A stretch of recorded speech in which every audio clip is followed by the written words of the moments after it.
Oh, darn it. I don't got any music going. Getting some music. Getting some music.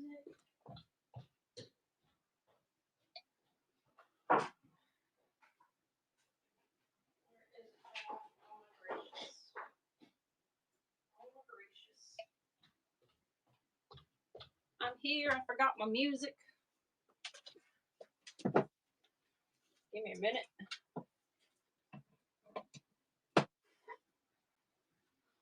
Gonna take a minute for that to start up. Hey guys. I ain't selling nothing.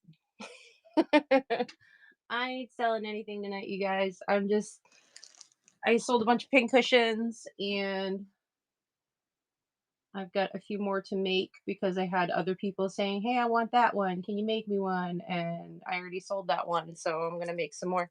This is one I started earlier. Um, so I got the cuff here.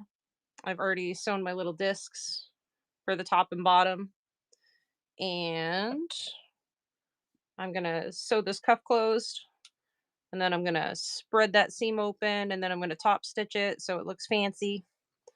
You do all the top stitching you want. You don't have to do anything. Obviously, I'm not a pro at freehand stitching, whatever you want to call it. Welcome in, guys. um, so typically, you guys know I don't like to use patterns. This is my pattern. My sister got this for me. It's a set, but I have two of this one. So this one is my it's a ceramic coaster. This is what I use. It is, let me see how wide this is. It is a 4-inch coaster. So the finished pin cushion ends up being about 4.5 inches wide and about an inch and a half deep. So I have a 2-inch cuff, and all I did was make my squares of batting. You can use whatever batting you want. You can just use stabilizer if you want. I like the squishy feel of having that quilted batting on the top. Oh, I forgot to cut that. This is supposed to be two pieces. This is roughly like 6 by 6. It's not perfectly square. It's some cheapy batting that I got for a really good deal. You're welcome. I'm so glad you love your package, and I'm glad it arrived safely. So I think this is a poly batting. I got for a wicked good deal. It's Pellon batting. You can use cotton batting. You can use whatever you have at home. Some of the high loft stuff, it actually works pretty good because it's nice and squishy. It's whatever you want to use, whatever you have. Especially if you have scraps of batting left over. You guys know I love scraps. Use it all up. Um, so these are roughly 6 by 6 squares. Um, they can be a little bit smaller. Again, this is 4 inches. You can use whatever you have at home. If you want to make them bigger, if you want to make them smaller, go ahead. This is just what I have. I like the finished size of these pin cushions. I will show you. Let me dig one out. This one's already sold, you guys, so don't. Ah, this one's sold, so don't get all excited and think I'm going to sell this. You should see the other ones in the collection. They're pretty good. I did this one earlier. Today I finished this one earlier today, and it finishes out to about 4.5 inches. No, maybe it's about 4. It's a little over 4. Whatever. Pretty close to this size. So it's 4 to 4.5 inches, and it's an inch and a half deep. And then look at this one, you guys. You can do top stitching and fancy stuff if you want. I made like a spider web on the back of this one, and I thought it was like the bee's knees. It was my favorite part of this whole pincushion. This one is filled with walnut and lavender. Um, you can do any combo you want. You can use polyfill. You can use just plain walnut. You can use polyfill, and you can add lavender to that too if you want to do that. Um, Whatever you want to fill them with. I like the weight of these. If you have a nut allergy, you can use glass pellets. If you want a weighted pin cushion, like a nice heavy pin cushion, they have glass pellets that they use for like weighted blankets and stuff. And something else that's fun, you can add lavender to the glass pellets. You don't have to do away with the lavender just because you're allergic to walnuts. Um, so it's whatever you want to fill them with. I buy bulk um, ground walnut shell because I go through a lot of these. I love making the pin cushions. So this one's already sold. This one actually, I went on another platform where I sold these earlier, and I was like, oh, I'm gonna finish this one up later tonight, and then somebody commented, I want that one when you finish it. So this one's already sold too. I'm having so much fun making these though. It's a great scrap buster. You can use the teeniest, tiniest little bits of scraps, whatever you guys have. Let me get these up out of the way. I want to show you guys this one too. This one sold too, and I've got 2 more of this one that I have to make, but look how pretty he is. It's the fox snap. I'm sorry about the crinkling. Chipper, and then the back. It's just like look how tiny that piece is, you guys. You can use like all the little bits. All the little bits. They're so fun. This is one of my favorites too. This one is also sold. This is the Prince Charming collection. This is actually from the Turtle Bay collection. One of the little motifs on the big sea turtle is like this tree, and you've got the girl swinging, and then there's another little girl over here who has a net, and she's catching butterflies, and it's absolutely adorable. But I've got little frog princess playing peekaboo. There's some of those butterflies. But use up all the bits. All the little bits, you guys. You know I love my scrappy projects. Those are all sold. I did a whole bunch last week. Thank you. Thank you. I am multicasting this, so this will be available on YouTube. I'm making pin cushions. You know I love my scrappy projects.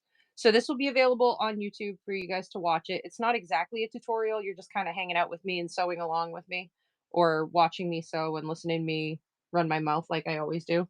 Um, but I'm not trying to sell you anything tonight. I'm not doing any auctions. I'm not trying to sell anything.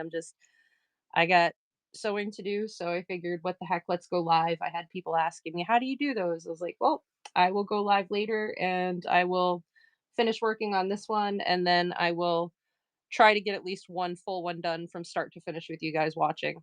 Um, so roughly 6 by 6. And then this is 2 inches by, I think it's 13 1/4. Um, but like I was saying, you can use whatever you have for a template, and then that will give you like a good layout for where you're going to place your fabrics.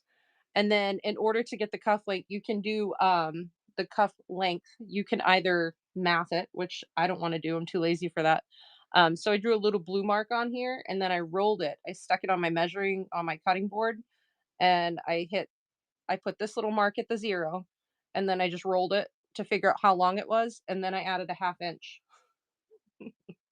So if you don't want to math and you want to be lazy like me, but you want to still make something pretty, that's how you can do it with any other. It does not have to be a 4-inch ceramic coaster. It can be whatever you have at home. I like the 1.5 inch depth, so 2 inches is perfect for that. So measure around it, and then add a 1/2 inch for your seam allowance, because then this is going to close around it afterwards like this, and you'll have an extra 1/2 inch on it. So we've already got this all assembled. They're all quilted. You don't have to top stitch them if you don't want to. You see, this is the sugar skull. That's the top part of the sugar skull, and it was the same width as her head on this particular cameo. So she's got a little skull cap going on. um, so yeah, that's what we're gonna do. I'm gonna sew this closed, and then I'm gonna show you the painstaking process of how I line it up and I get all my little pins. I've decided not to use pins. I'm gonna use I did try using clips to attach the cuff to the discs, and it worked fantastic. And I didn't get stuck with those little devil sticks or Satan stickers, or you know. So I'm gonna just sew this closed real quick. I'm doing 1/4 inch.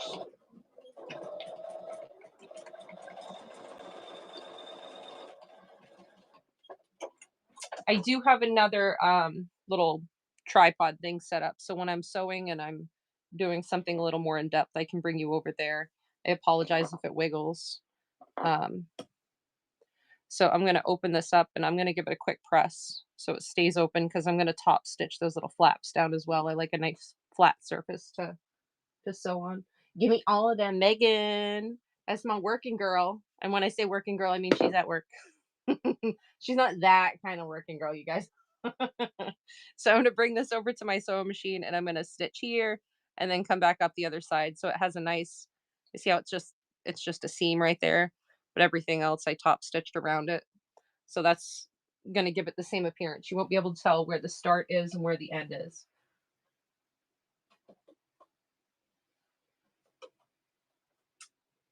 And I gotta go get my music going. I got my device plugged in. It's all started up now.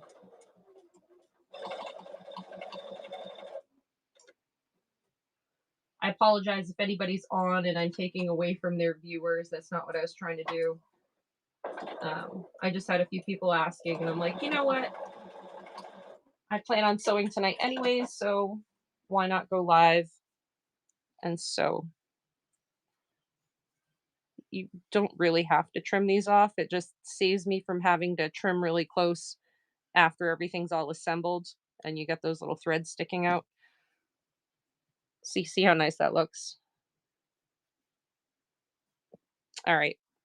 I'm going to go get my music going real quick now that my device is on. You can look at those pretty things real quick while I get my music going. This thing is so filthy. You guys, this is like the little device that my little boy uses, and it is filthy. It's so dirty. WCYY. Listen live. It's going to make us listen to an ad first because it's a pain in the butt. Listen now.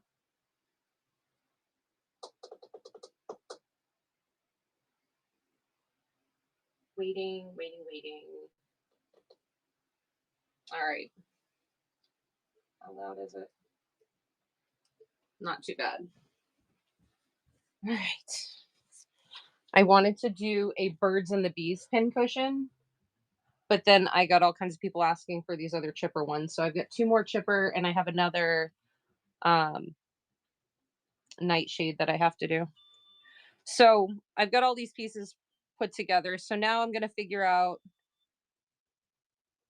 obviously that's the top. I want that upright. Which one would you guys have for the top? Number 1 or number 2? Would you want this to be the top of the pin cushion or would you want to look at the moth? I see one. Fabric King, what's up, Ray? Everybody wants the lady. All right. So we're flip it over. And I know you guys didn't see all the steps. You didn't see all the steps because this one was already partly made. As soon as this one's finished, I will show you the steps for the rest of them.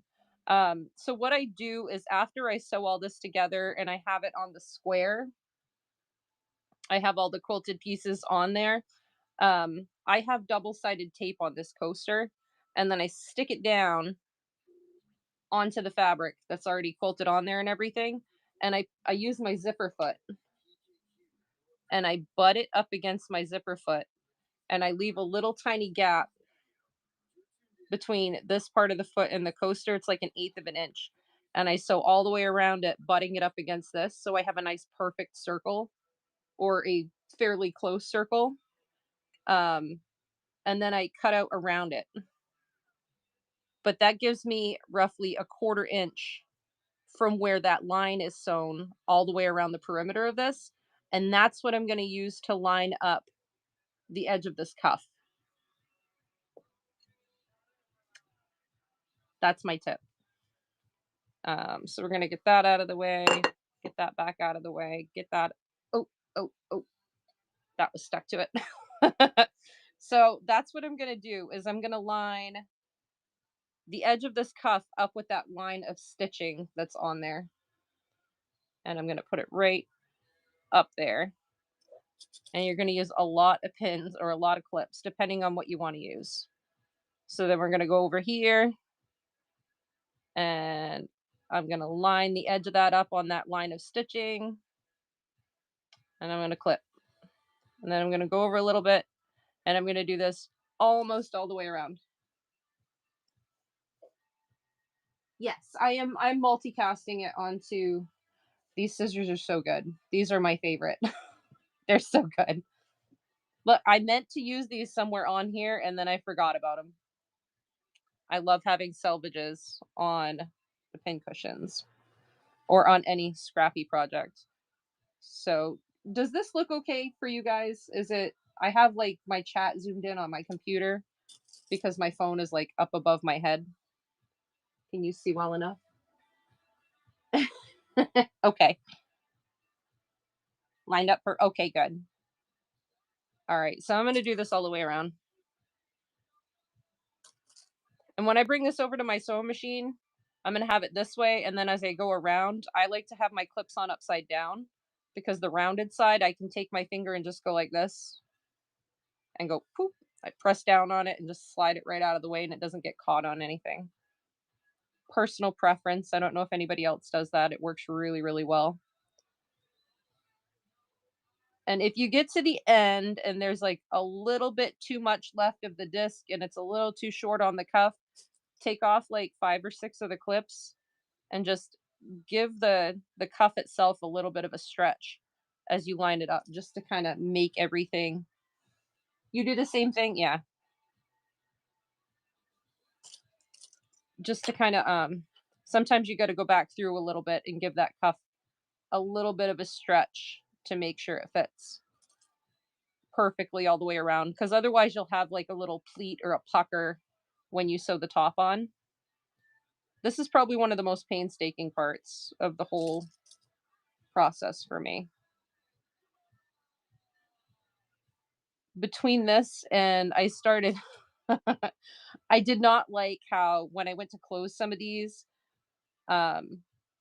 because it's full, I like to overstuff these so that they are like nice and tightly packed, whether it's polyfill or walnut shells.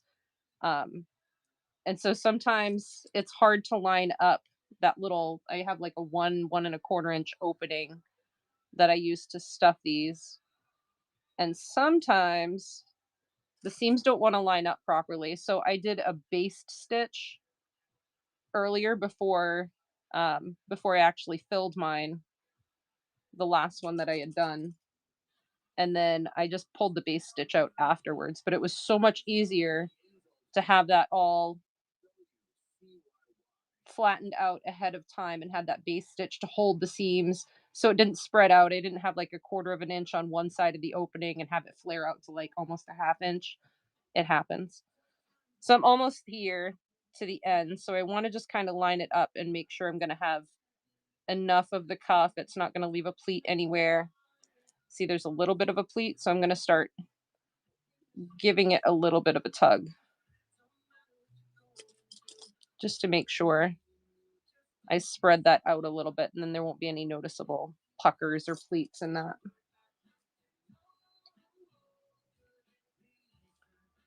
And that is pretty darn good right there. It lines right up with the, you see the row of stitching there?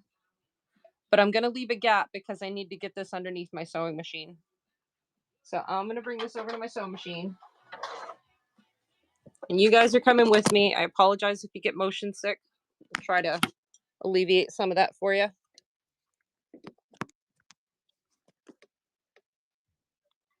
Okay. Okay, we're good. When you do bags of tight curves, yes. Yeah, I've done that too, but I get hyper focused on certain things. So I'm gonna sew 1/4 inch, and I'm just sorry, you're not on like a tripod kind of. It's like a little arm. Anyways, I'm gonna bring this over and I'm gonna use the edge of the cuff as my guide, which should also be that row of stitching on the perimeter. That's what I'm gonna use for my 1/4 inch seam allowance. I'm gonna go from here in 1/4 inch. Put it under my sewing machine.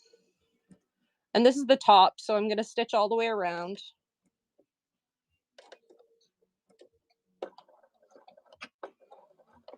And there is a whole lot of shimmying.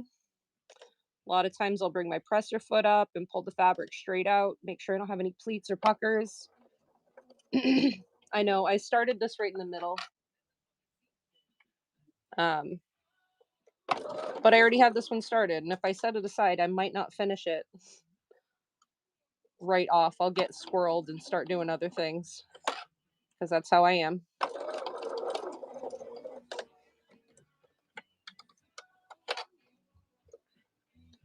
Is my hand in the way? Can you guys kind of see what I'm doing? No, no, not you.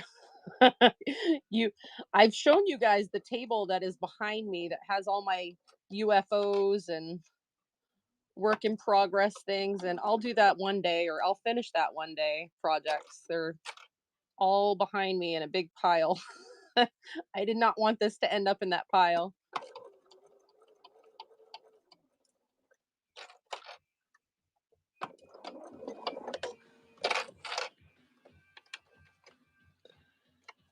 I need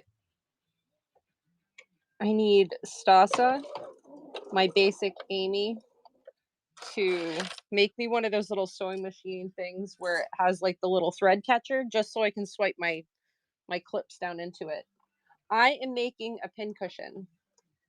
Kinetic Lace, what's going on, girlfriend? How you been? How have you been? I went live when I was already about halfway through a pin cushion I started earlier today, and then I got Wallied, and I had all this other stuff I had to do.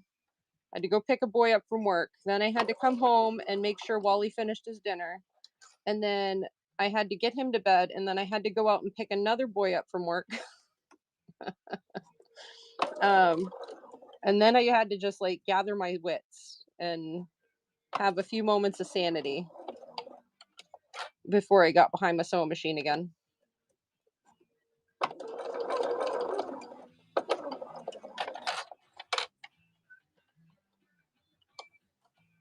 No, I've been only going like one night a week, and then last week I had planned on going. It was just going to be a sew along kind of thing, or just hang out with me while I'm sewing. There's just been a lot going on. So last week I ended up having like a raging headache, and I split. I passed out with my little boy. I moved that show. Um, I do have a show coming up on Thursday. I will be doing my regular Thursday night show. Um, so I've been going either Wednesday or Thursday night. I've been trying to keep an eye on the lineups and how many people are live at the time, and then trying to decide. I did do a Wednesday night because there were less people on one night, one week. I try not to go on when there's. I want to go on once a week, but I've been trying to judge if it's going to be Wednesday or Thursday just based on how many people are going on that night. Almost there.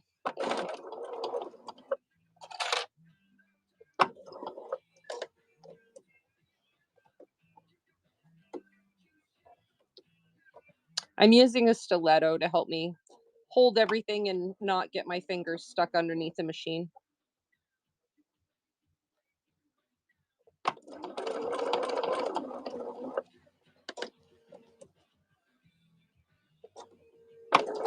I'll check my chat in just a second. I'm almost there.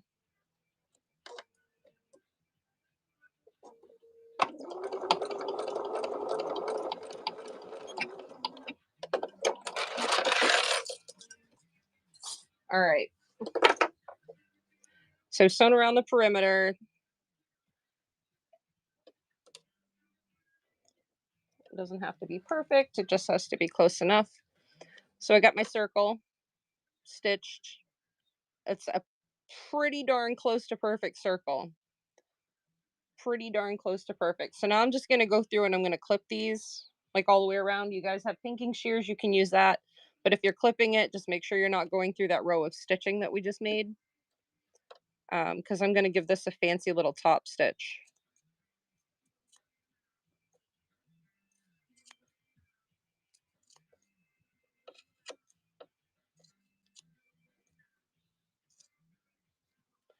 hard to see. I used neon yellow thread because it makes the it kind of pops with the Venus, the almost neon citrus color on parts of the print. Like this part right here on the I used some Untamed with this one because I think the neon goes really well with the Spirit Venus. All right. So I kind of slit that all the way around. I'm going to put my zipper foot on here now just so I can get closer and I don't have a bulky foot in the way because I want to stitch this down at the same time, but also give it like a cute top stitch around the perimeter of this. So it'll look like a nice finished cuff around the top. And if I use this foot, I'm not going to be able to get as close up there and it won't hold those flaps down that I just stitched. But if I put my zipper foot on, I can move my needle over and I can get that right up next to it and I can make sure I'm stitching down some of this flap. I don't have to do that. It's just what I do. It's what I do, guys. I wouldn't say there's a right or wrong way to do this either. Move my needle over so I'm not jamming it down on there. I probably should have changed my needle, you guys. Probably should have changed my needle. I've made in the past month, I've probably made like 30 pin cushions. They're going on. I'm obsessed with them right now, you guys. I get squirreled. I start doing something. I do a little project that's fun, and then I get obsessed with them for a while until I'm over it, and then I'll pick it up again later at some point. I think I went through my pincushion phase about a year and a half ago as well.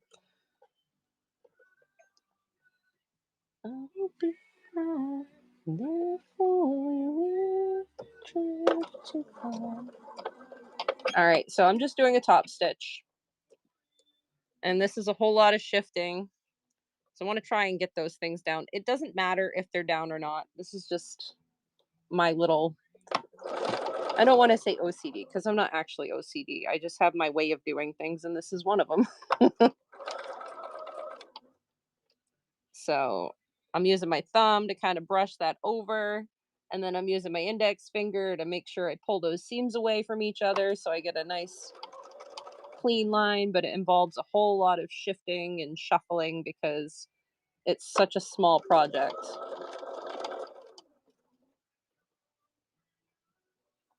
I love this song. I don't know if you guys can hear it.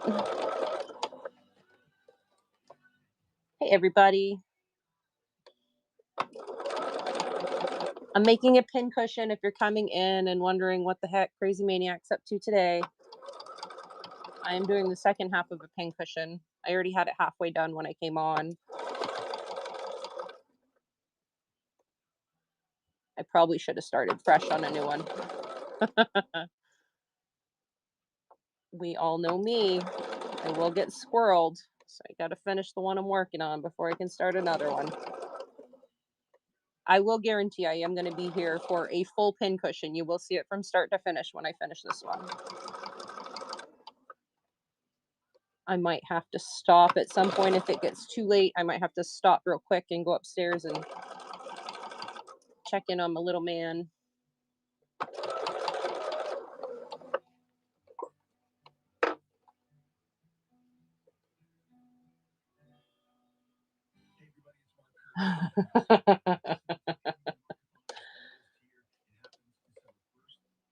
Patricia!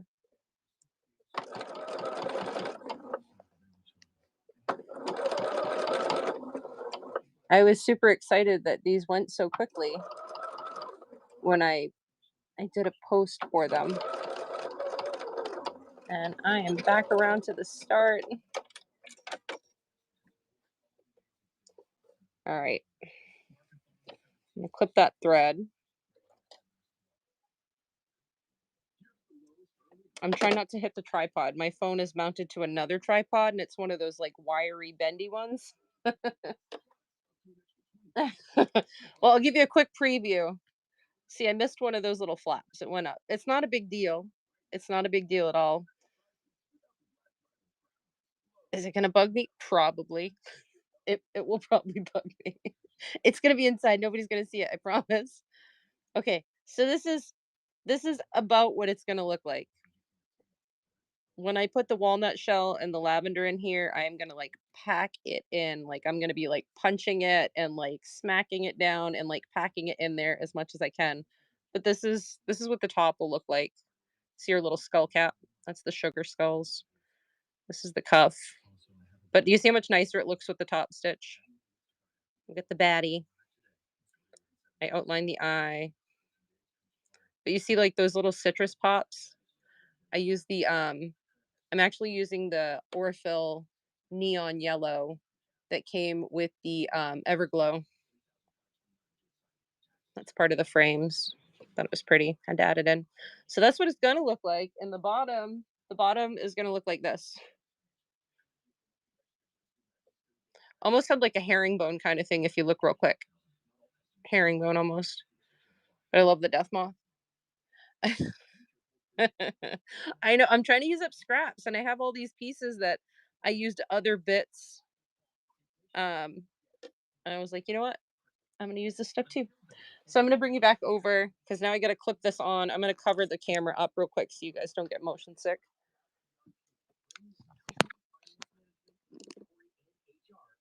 There we go. So you guys can watch me be all crazy and pin the heck out of this again. Oof. All right, so now I'm gonna do it this way. So I gotta figure out where I want my opening because I have to fill this after. And I only leave like an inch and a quarter to fill it because that's less hand sewing I have to do. Um, so I think I want to line it up this way. So I'll probably leave like right here will be my opening because I don't have too many seams or anything. I've got like a nice clean flat spot there. So that's where I'm going to leave my opening. So I'm going to start clipping here. Wait a minute. I'm going to sew it this way. So I'm going to start clipping here. Turn it around this way. This is where I'm going to start clipping. And again, I've got that. I went kind of wide on one of them. So I sewed in a little bit. So that's the line I'm going for is the inside line. If you mess up with your like stitching around the to leave your 1/4 inch seam allowance or whatever, if you mess up, you can always take like a little marker or like dressmaker's chalk or whatever, and you can like color over it just so you know which line. I only did it in the one spot, and I know it's the inside line that I need to use, not the outside line, so I didn't bother with it. But I'm going to line the edge of the cuff up on that row of that line of stitching. And I'm going to clip the ever loving goodness out of this. And I'm going to do this all the way around. The opening is on the bottom, yes. Because the top has that nice decorative stitch. The one I did earlier, the cuff was so snug on it. It came out, it looked so crisp and so good. But the cuff was so snug on it. I did not have any gaps between these clips. They were butted right up against each other, holding everything in place.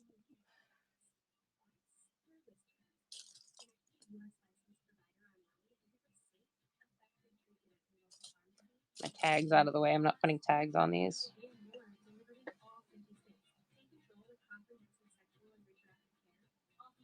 I love this radio station that I'm listening to, but I don't like all the ads because it's live radio. It's so much, so many commercials.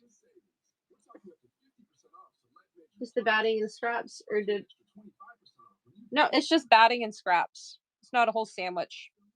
I took the batting and I put it down, and then I actually did like a little cheater circle where I put this down on the center of the batting, and I used a fine point Sharpie and just traced it around just to make sure I go about a 1/2 inch out beyond that circle with the fabrics, so that I know I have enough when I trim it down. I won't have any gaps or anything. My coaster out of the way. That's my bougie template. My coaster. I did a couple of bigger ones last week, and I used a cover for like one of those old mason jar kind of candy jars. Those square jars with a metal cover. I used that as a template and they came out so big. You can use Warm and Natural. That's typically what I use. But for like quilts and stuff. But for these, I ended up, I don't remember where I got it. It was online somewhere. But I ended up getting like an entire bolt of Pellon um poly batting, and I think it's like a little bit bigger than with the fabric. It's like 45, 46 inches wide. Um Pellon poly batting. And I got it for like $25 or something stupid like that. And I was like, hey, that's a heck of a deal. What am I going to use it for? I don't know, but I'll figure something out. It was one of those too good to pass up deals. So I bought one. And then I was kicking myself. I should have got a couple because I've been using it on like market totes. I've been using it on pin cushions. I've been using it on pouches. And it was a good bargain. Good bargain. Right. I don't know what I'm going to use this for, but I'm going to get it because I'll kick myself if I don't. So I'm getting closer to the end and I just want to line it up. And you see how I have a bit of a pucker here? Um, so I'm going to take out a whole bunch of these. I'm going to leave that one, but I'm going to take a whole bunch of these clips off so I can shuffle that a little bit more. And that's just to show where I chose to leave the opening. I'm still going to shuffle it a little bit. So because I have too much here and not enough here, I'm just going to tug this and put a clip on. I'm just going to go back around. Tug, clip. I'm only tugging on the cuff. I'm not tugging on this. I'm keeping this flat, but I'm tugging on this just to make sure I can make up that difference.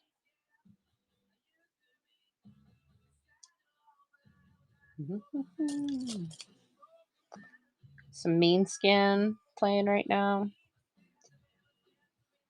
See how much smaller that gap is already? That pleat there? I kept that one in place to show. You see how much it's already come out of it. Give it a tug. That clip in. All right. And now I'm going to leave that for my opening. So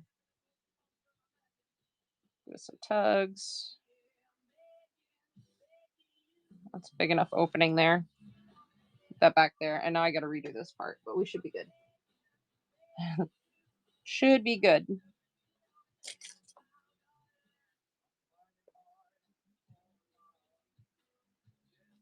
Almost there. This is like the most painstaking part of this whole thing is attaching the top and the bottom to the cuff without having a big pleat or pucker.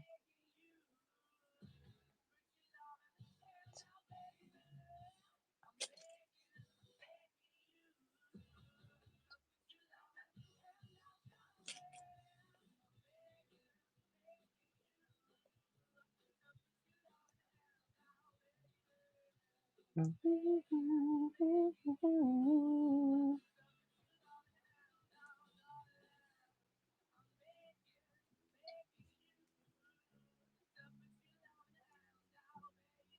right. In there a little bit down. All right. One more clip. We're calling it good, guys. All right, we got it. So that's going to be my opening. See, now I get that little, that's okay. It's okay. I'll be right. I'll be all right. Spread the love. That's right. Spreading the love. All right. So I'm going to bring this back over to my machine. I'll bring you with me. See, that's going to bug me, guys. Does it matter? No. It's going to get stuffed. It's going to be inside. Walnut's going to fill it. You won't notice it. But just seeing that one that I missed is driving me insane. Hold on. Hold on. I'm going to fix it.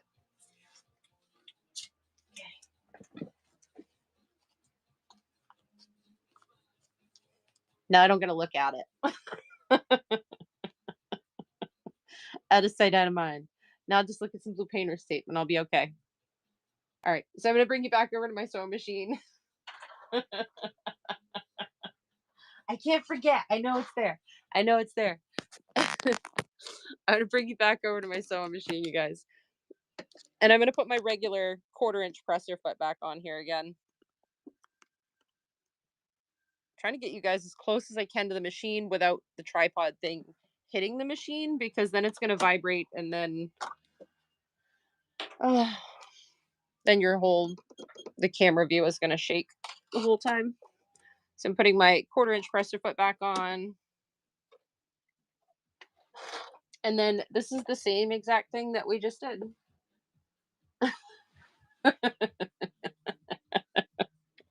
You guys. All right. Okay, see, I was looking at that line of stitching and I was like, oh no, but that's where I had to do that secondary line because I got too far away from I had to autocorrect myself. Flatten out. I want it somewhat flat underneath my machine. Want to make sure my cuff lines up with that. Don't throw your stiletto, guys. Have you ever been stabbed with a stiletto? Have you ever been stabbed with a stiletto because you were not cautious enough with it? Because I have. I got this stuck in my foot one day, you guys. Look at that. I got it stuck in my foot one day because I dropped it. All right, so I'm going with the 1/4".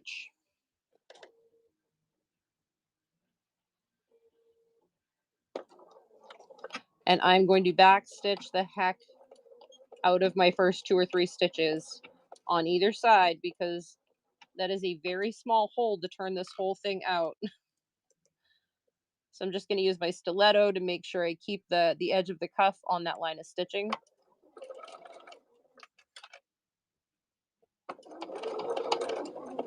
And I will have to pick the presser foot up a number of times to make sure I don't end up with pleats.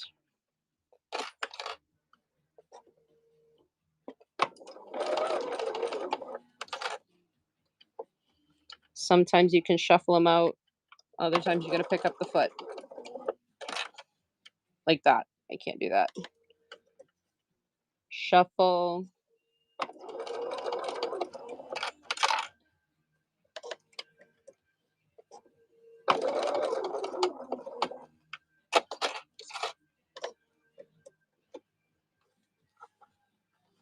It is a dangerous hobby. I've never sewn through my finger though. So that's a win. Just have all the other sewing disasters that could happen to you have happened to me. But I've never sewn through my finger. So that is a win. Stay down.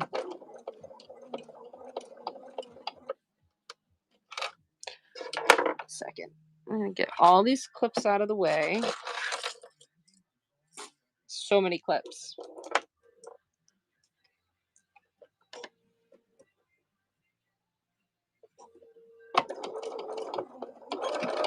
Not going to be any pressure there, but I always back stitch over seams like that.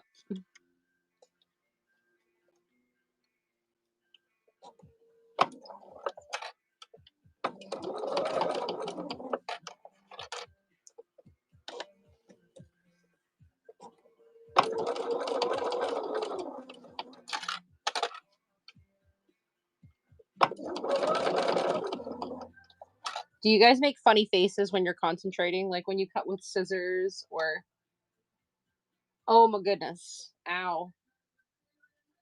I think I've cut like into my finger, but not like cut a chunk off of my finger with my rotary cutter. I am super cautious with my rotary cutter, especially if you have like the really good blades. Stuff hurts. Does anybody else have snow? Make some small talk. How about that weather, guys? How's the weather treating you? We have like actual snow on the ground. My boy he went out and played in the snow yesterday and again today at school. He played in the snow. He brought home his soaking wet snow pants. Oof. I will give you all the snow here. You can have it. I like looking at it. I don't like dealing with it. And I don't know what it is, but it's like the first snow of the year, every single year. I don't care where you live. everybody in there loses their damn minds. Like they forget how to drive in the snow because it's been like a whole year since they had to drive in the snow.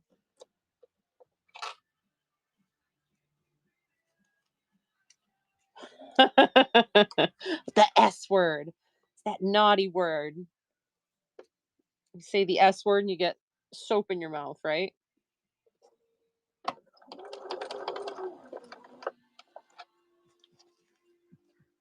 That blue tape's driving me nuts now. I know it's under it. So I'm just gonna like pretend that the tape isn't bothering me so I don't have to look at that thing that was really bothering me. All right. It's starting to pull away. Get out there. All right. So my sewing starts here. I'm gonna go probably another 2 or 3 stitches and then that'll be good enough for my opening, I think. Back stitch the heck out of it.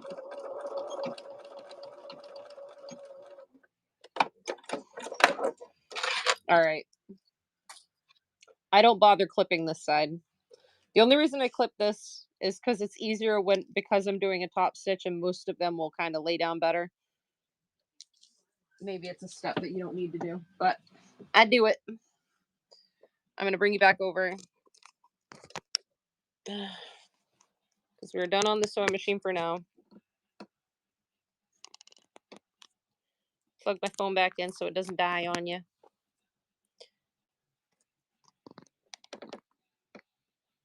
Okay.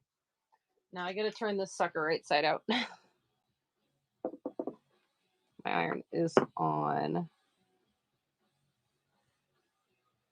Where's my opening?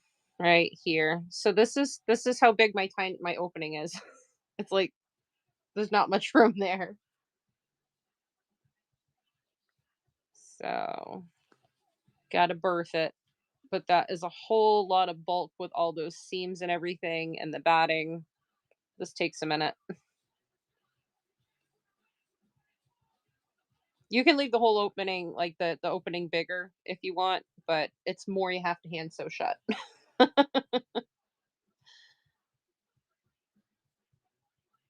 I like hand sewing for fun, not out of necessity, and with these it's a necessity.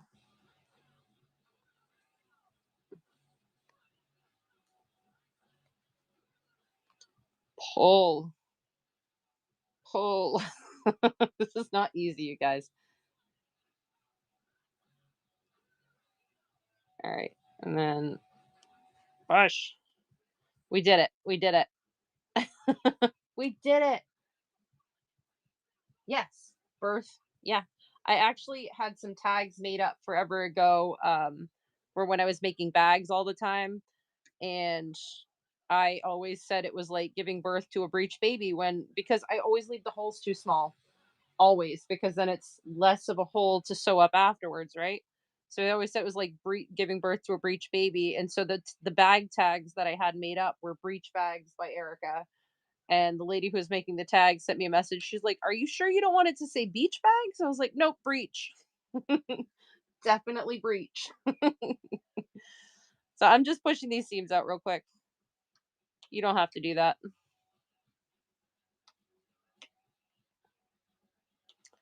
Because once we start filling it. All right. So this is the little tiny hole. I don't think I want to base stitch it because that's going to take more time. But I do try to press it out a little bit so I can see easily.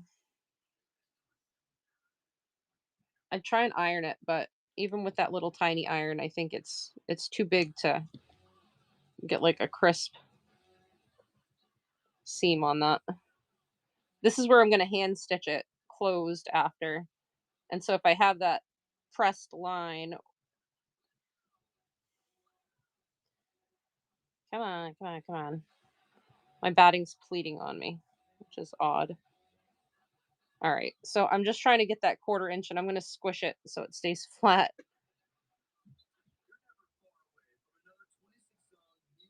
Squish, squish.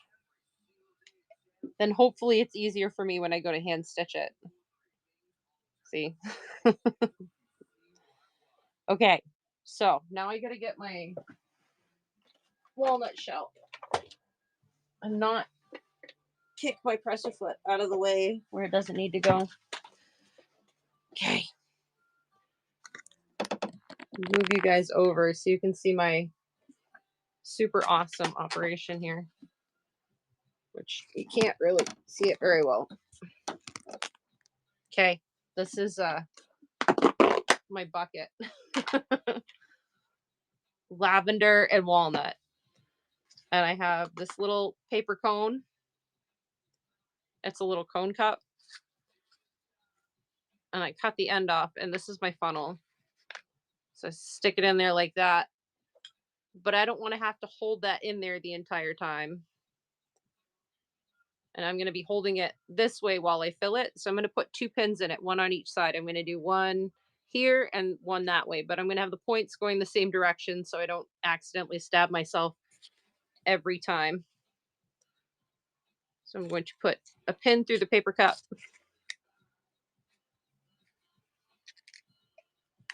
And then out the other side. Don't stab myself. Like that. Not that you can see that very well. But I'm going to put one through the back side as well.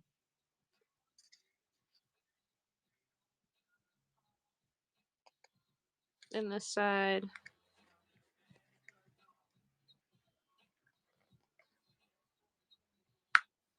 Almost right there. And I don't know if you can see inside, but you can see the pins going through that cup. But now I can hold on to the cup while I fill it like this. And I don't have to worry about the pins stabbing me because I get the ball on this side and I'm going to hold it this way. So, and then I'm just going to scoop.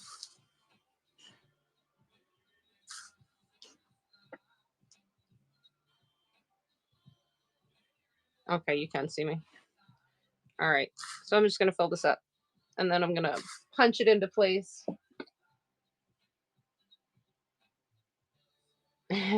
Thanks.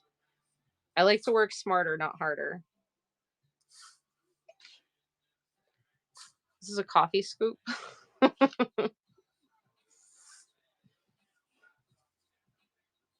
But yeah, it's nice when you're not trying to hold on to the bag that you're trying to fill up. And I know I'm not selling anything, but I do still have my stuff in my bin because I just moved one of my shows over. I took all the auction stuff out, but I do still have stuff in the bin. And if you're looking for it, I have walnut and lavender, I have glass pellets all in my bin. And doing a pin cushion this size actually takes one of those bags. It takes about 10 ounces. And that's if you're cramming it in there though. Like I cram these suckers full. If you're allergic to walnut, you can use polyfill. Or you can use, if you want a weighted pin cushion, a lot of people like the weighted pin cushions, but they're allergic to nuts or whatever. I have glass pellets. And if you shoot me a message, if you buy the glass pellets and you want lavender, you can still add lavender to it. I'll send you a little packet of lavender to mix in with it. Be careful with that stuff though, because if you knock the bag over, it's going everywhere. It's going everywhere. Okay, so it looks like it's getting pretty full, but I'm going to set this on the edge of the table here and I'm going to squish it down into the seams. And I'm kind of pinching this so it doesn't like rip the cup, but I'm going to push this down and squeeze it because I want to push out all of these seams and have a nice crisp looking pin cushion when I'm done. So I'm squishing. It's not just to get it packed in there, but it's also to push all those seams out and make it look really nice when it's done. But I also got to make room. And I'm putting a pin in so I can pull that out on me. All right, now I got more room to fill.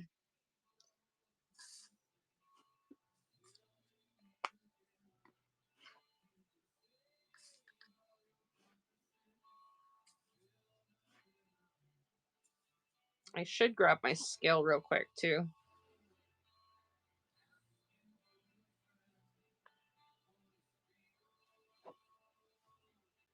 There's a whole lot of pushing and shimmying and squishing.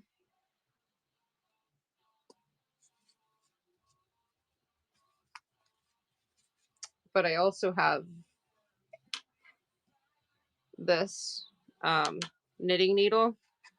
And when I get to the point where it's too close to the top and it doesn't want to work with me, I cram it in there. Get that stuff in there. Because you see, it's still poochy right there. I don't like that. Flip it over, push it in, shuffle that stuff around, and cram it all in there. Get it all to settle. Because I don't want a baggy pin cushion. I want them full.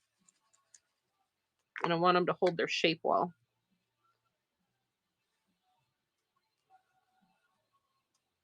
You don't have to go through all this. This is just what I do. People ask how I make these. This is how I make these.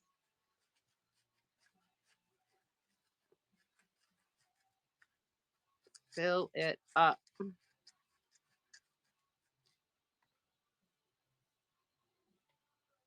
It's feeling pretty snug. Can I get the rest of that little bit in there? We'll see. I've done this where it starts coming out the side though. Almost there. Get in there. Get in there. Almost got it, guys.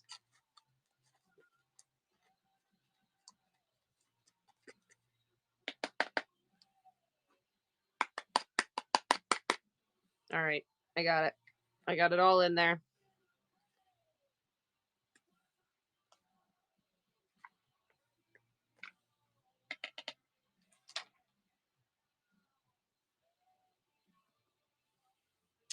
See?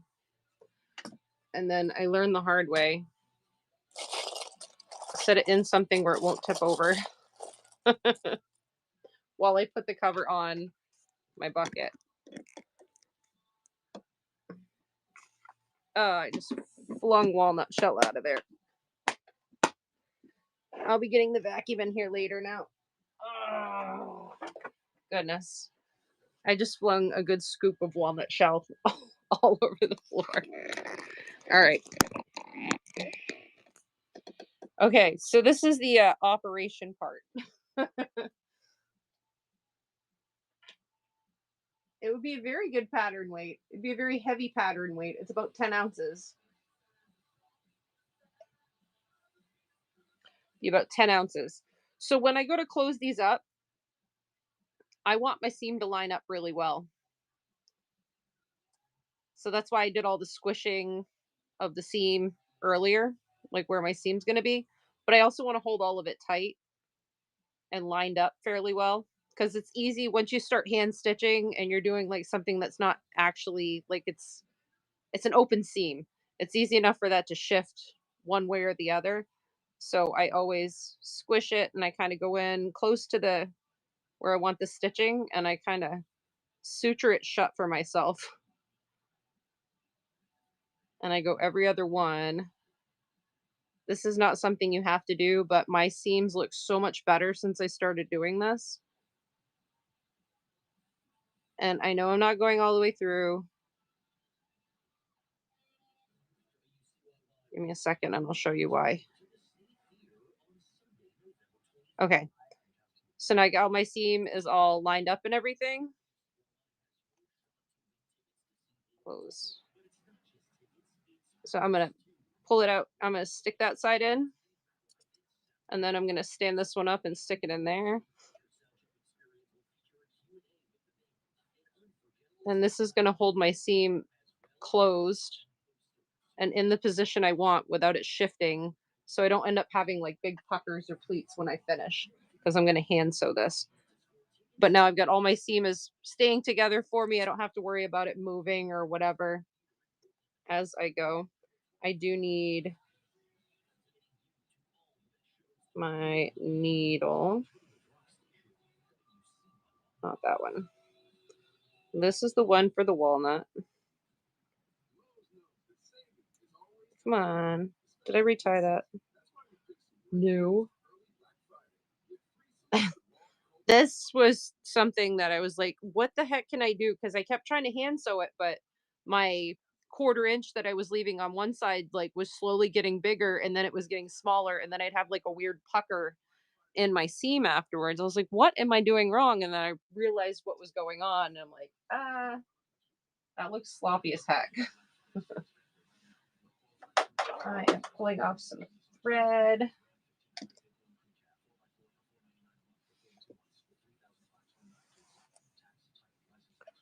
Let's see if I can do this neon yellow thread. I got it. I'm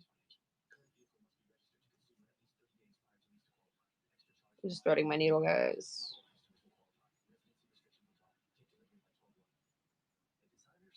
So yeah, some of these may be unnecessary steps, but they work really well for me and I get much better results.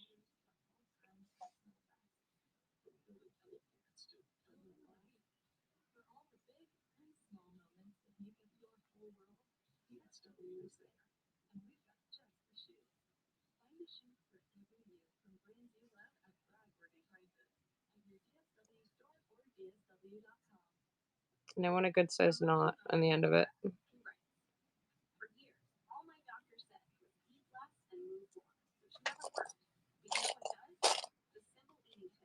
If you guys don't use thread wax, I highly recommend thread wax for when you're hand sewing.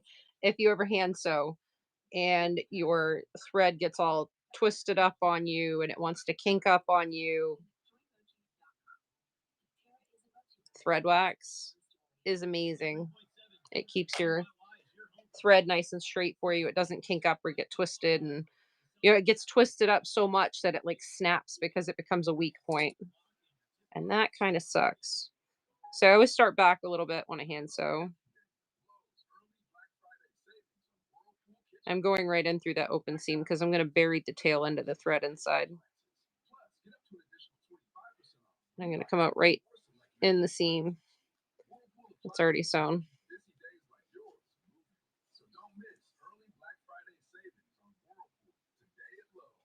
And I'm going to take my tweezers and take that tail end and stuff it right down inside so it's buried. Because I cheat. That's how I do it. I'm trying to check the chat and make sure I don't miss anything. And then I'm just going to go, I don't know if this is a whip stitch or if it's a ladder stitch. I want to say it's a ladder stitch. Um, because I will take a little bite from one side and then I'll take a little bite from the other side and I just kind of go back and forth and my stitching is just about invisible when I do it this way. But I'm going to tie a quick tiny little knot right here just to make sure that my thread is anchored properly.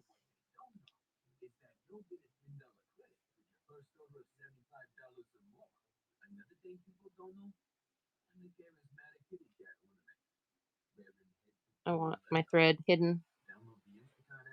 I'm going to go back in here up until where I need to start sewing again.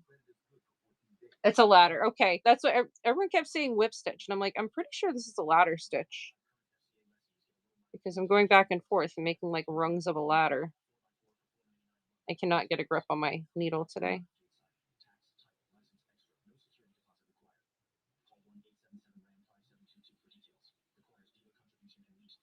I'm going right through like a chunky seam, so it's tough. Another reason I try to figure out where my opening is going to be based on where all the seams and stuff are. There we go. Okay, now I can start stitching it. And I always take like a little tiny bite from one side,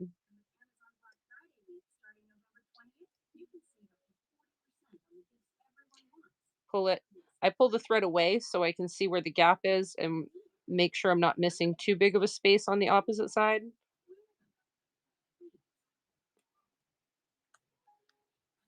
Come on.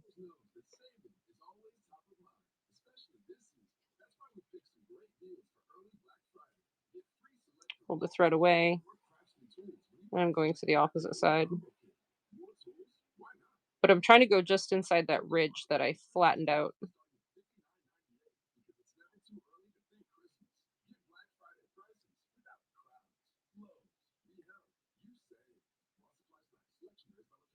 And now I'm right up next to this needle here, so I'm going to pull that one out, or pin.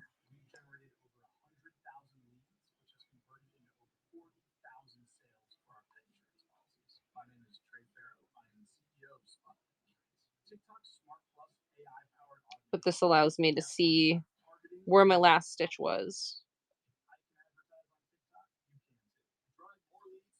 And I'm trying not to take too big of a stitch. I don't want to take big bites out of the stitches, because then the bigger the bite you take with your thread, the more noticeable your stitching is, and I want my stitching to be as invisible as possible. So I'm just taking little bites out of this.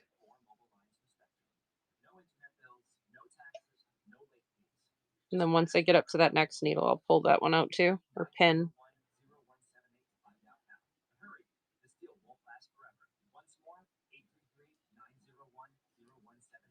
Usually I use a thimble, and then I realize my fingernails are long enough that I can just push it through with my fingernails. So that's what I'm using. These damn things are useful for once. I usually keep my fingernails really short. Yeah, I don't like hand binding quilts. So it seems to be everybody's favorite thing. Like, everyone's favorite part of doing a quilt is like the binding, and they're like, "Oh, I love hand binding, blah blah blah," or just like the binding of the quilt because it means it's done, right? And I'm like, it's the worst part of doing a quilt for me. I hate doing the binding. I know it's like simple and I could do it on the machine and it goes super quick, and it's not even like the act of like doing the binding, it's deciding what I'm going to use for the binding, because I have an issue with not knowing how many when to stop when I'm deciding what fabrics are going into a quilt. I always use way too many, and then I can't decide what to do for the binding. I give myself too many choices and I'm very indecisive.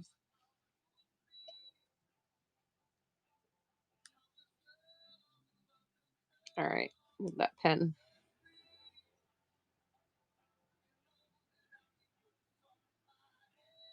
But yeah, this is a good stitch to have, like, fairly invisible stitching. And these openings are pretty hard to it's pretty hard to spot unless you know what you're looking for. Like, especially if you're gonna gift this to somebody, they're not gonna be able to tell. If it's someone who doesn't sew, they'd be like, "Where the hell did that get sewn shut?" They can't tell. But I've definitely noticed since I started, I'm calling this the suture. Since I started suturing my opening in order to sew it, I'm not having to fight with it the entire time to make sure it's lined up properly or it's even. It's all held in place for me, and I just have to sew it shut. Kimmy, Kimmy, thank you for the raid, girl. Did you have a good show? I'm not selling anything. I'm just sewing and making people hang out with me while I sew. They make their own life choices. They make their own choices. Thank you so much for the raid, though. I appreciate it. How did I just get a visible stitch? Let's pull on that and make it invisible.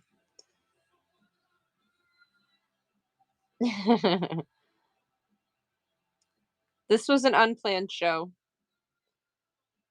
I posted some pin cushions and I had people asking how I make them. Like, well, I'm not really doing a tutorial, but I can sew and hang out with you guys at the same time. I planned on sewing tonight anyway. Get that pin out of there. Down to one pin left. I'm almost done with this bad boy.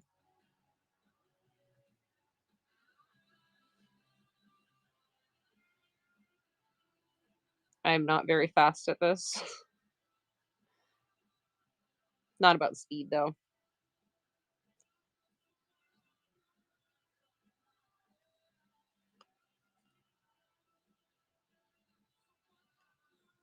Last one out of there. Just a little tiny gap there.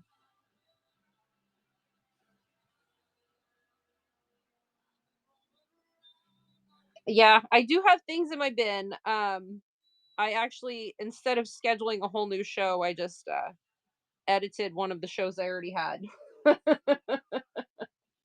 And then I just took out all the auction stuff because I didn't plan on running any auctions. But if you guys want to make a pincushion and you need walnut or walnut and lavender or glass beads to do so, I do have that stuff in my bin if you guys want to get that. And like I was saying earlier, if you are allergic to nuts and you want to do the glass beads instead of poly, um, if you shoot me a message, I'm happy to send you a little packet of lavender to put in that as well.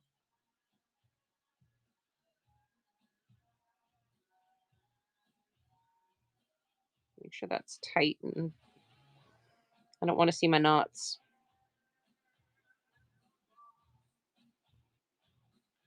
Try to make these get over there. Make these knots as tiny and invisible as possible. All right. And then I'm going to stab this back through and out the other side. And then I'll clip it. Bury it.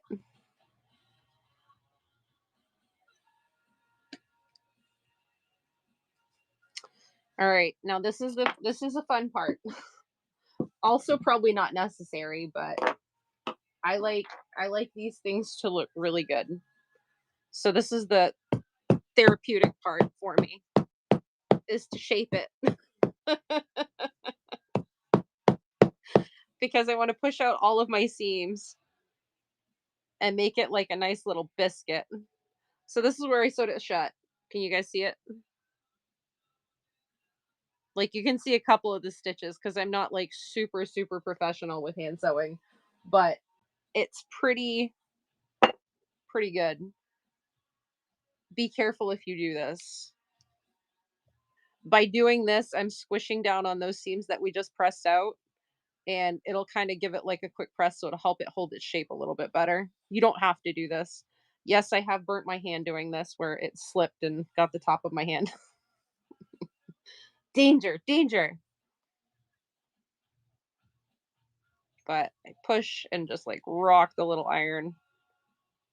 And then I'll give the top and the bottom a press after as well. I'm just trying to squish out those seams and make them nice and crisp. You're welcome. I'm going to start another one after I get this one all pressed up. Um, because I was already halfway done this one when I started. Um, and so nobody got to see me like doing the beginning part of this. Give them a nice squish. They look so much nicer when you do this, and it smells nice too. It smells lovely, you guys. Okay, so here's the finished product.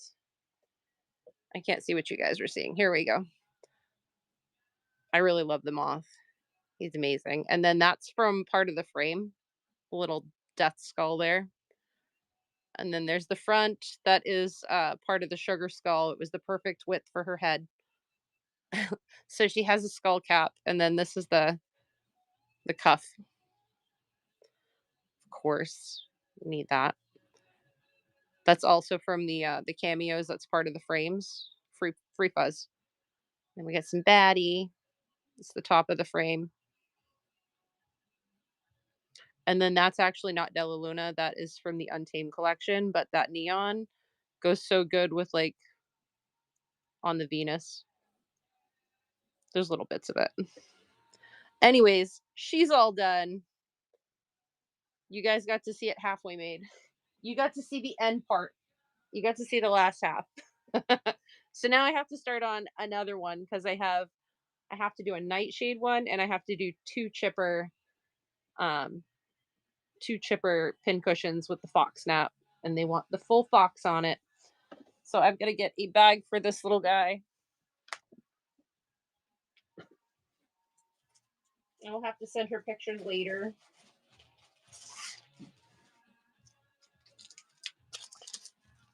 I just posted a picture of this one, and someone's like, "Can I have that one when you're finished?" And I'm like, "Okay." She ain't done yet, but all right, I got you, bub. But yeah, for this size pincushion, those bags of walnut are 10-ounce bags, and this should be roughly, I think the heaviest one I had this size was 10 ounces, but I packed that sucker. So one bag should make a pincushion. I'm gonna get my scale and check the weight on that real quick because now I'm curious. Now I'm curious. See what it is, guys.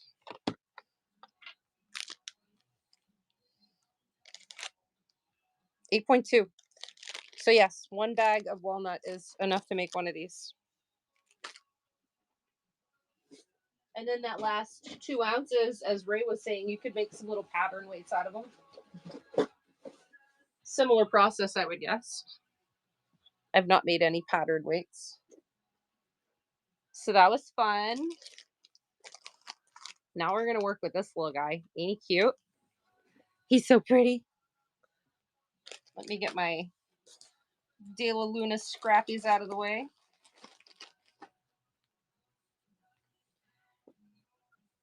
You guys, I cut into like some good fabric in order to finish that one because I needed more variety than I had in my scraps. So I'm using up scraps, and then I had to cut into good fabric and make more scraps in order to use said scraps. So I call that a win-win though, because it's pretty fantastic. I love chopping up my fabric. I've never been one to shy away from cutting up the good stuff. You get it. A lot of times I'll get packages and it doesn't even make it on my shelf. I'm cutting into stuff if it's something I've been excited about getting.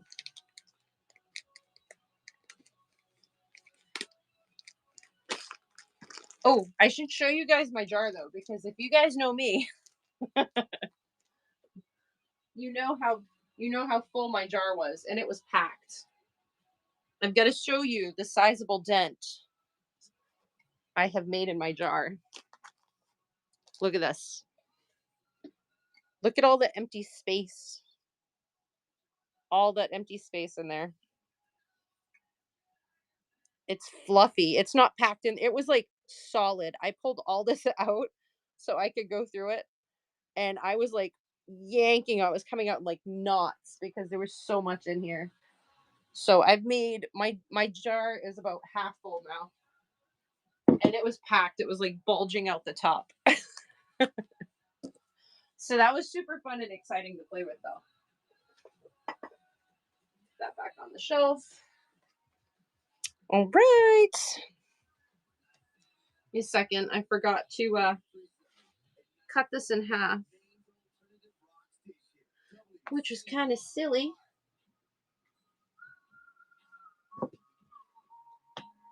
Ain't even gonna use the ruler. Freehand that nonsense. All right, so these are roughly 6-inch squares of batting. You can use whatever batting you guys have. These are roughly 6 by 6. They're probably closer to 6 to like 5 3/4 or whatever. And then this is 13 1/4 by 2 inches. And no, I don't have a pattern. This is my pattern. This is a 4-inch ceramic coaster.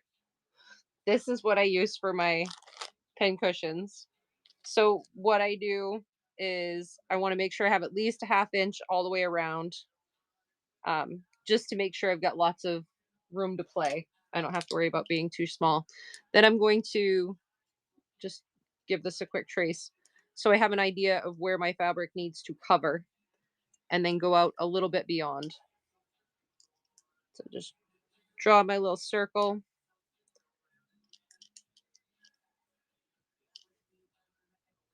I'm gonna do this one too. You can do this with anything you have at home. If you have a coaster, so what if it's not 4 inches? Do the same darn thing.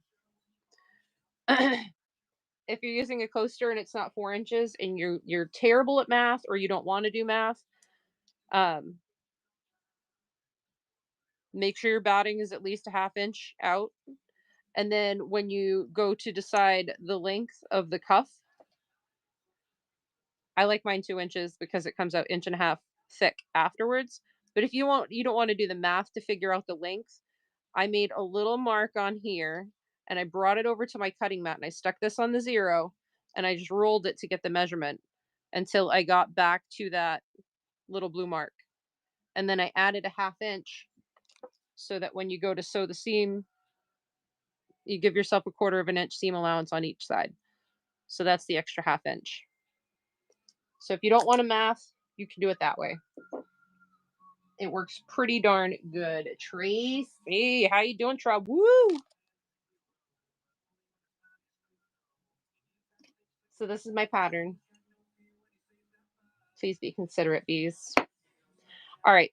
So I only need one of these right now. I'm going to do chipper because I had some requests for some chipper. Still got 18 of you guys in here hanging out with me. Y'all crazy. Just took way too long to do that, but that's okay. I used up most of my scrappy scraps. It's like what I got left in my little scrappy scraps. And these are kind of scraps. I've like cut chunks out of these. But this is what I have left. But I need a full fox for the front of this little guy. I've got some little bits and pieces of all the different prints in here, so that's a good start. I got plenty to work with. And this was all the green and purple, so I don't need any of that. I just need these ones. First, I need a foxy.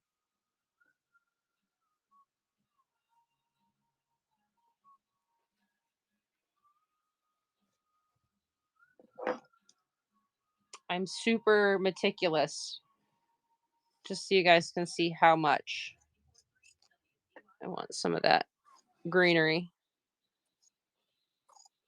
Very gently cut your fabric when it's the good stuff that you can't just replace. See how carefully I measured that and cut that all out? Just hack it, guys. Hack into it. That's what I do. Okay, so I'm going to put this little guy on here. I want him somewhat centered. Do I have a nice selvage? I don't have that selvage. I have one. Do I want to use that one? Yep, that's what I got to use because that one is chopped off. So I'm going to use the selvage here as part of this. So I'm going to gently and carefully cut that out as well. Chop, chop, chop, chop. Perfect.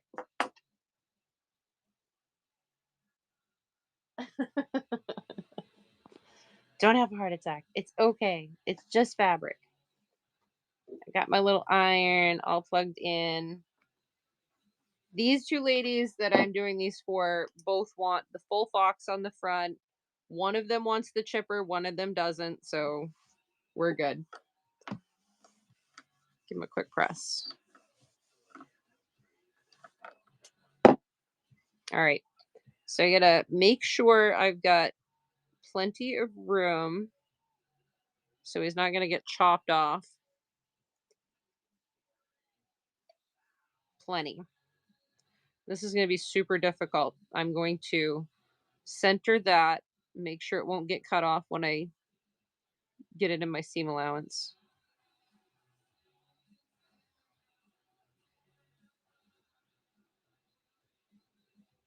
I'm just checking the blue line to make sure that that's still inside of it. And I want to bring this side down a little bit. It's going to cover up part of his ear, but that's okay. Because I don't have to do a lot for this one. I can literally just top stitch it because I'm going to leave that fringe. This, I don't believe so. I don't think this is iron-on batting. I don't believe so. I'm going to bring this over to the sew machine and do some stitching. I'm trying to decide if I should like sew around the fox.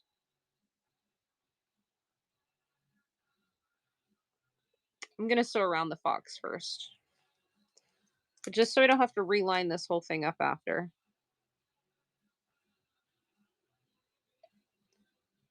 I'm I'm kind of outlining it with my Sharpie. Okay. Now I don't have to be so painstaking to line that up. I'm going to bring this over. I'm going to bring this over to my sewing machine and I'm just going to sew around him quickly. I guess I can move this over and I should probably change my thread color too. This isn't exactly like neon yellow kind of thing. What's going on with my... I think I've hit my thing over here. See my stickers?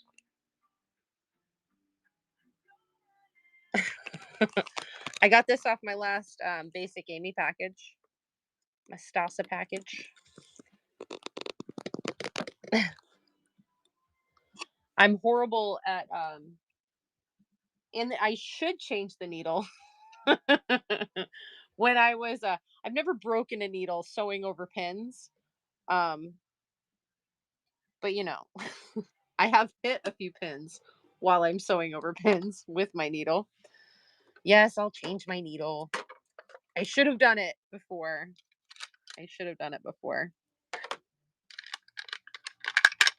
I like jeans needles. They're pretty much my go-to. Hold on. I gotta get my tube o' duds.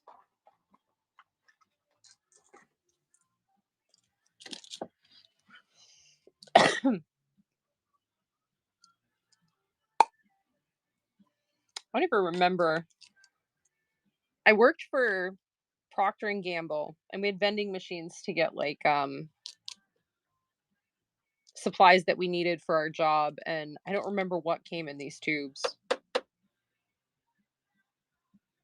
I don't remember.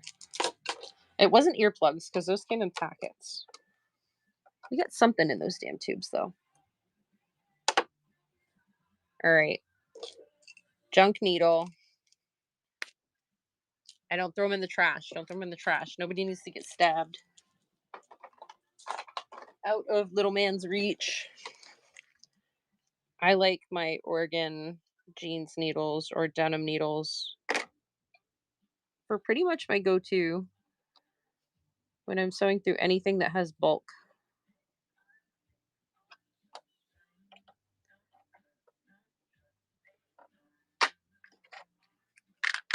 I've got a new needle. Thanks, PG. You're the best.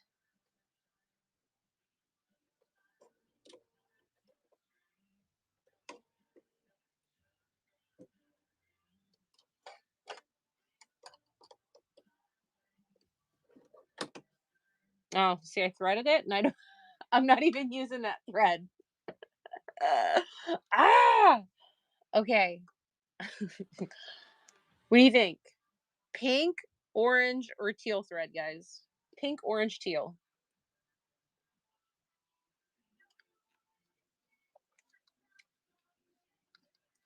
Teal, orange, orange, teal. I have different shades of teal. I see a lot of teal. I think I do have a darker teal. I think that would look good. Let me see.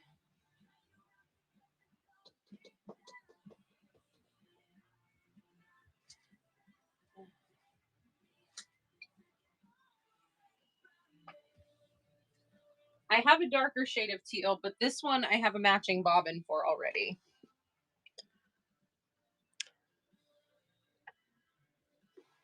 I have a matching bobbin for this one already. I've already got a bobbin wound. I think that'll work. So I'm going with that one. So I don't have to look for an empty bobbin.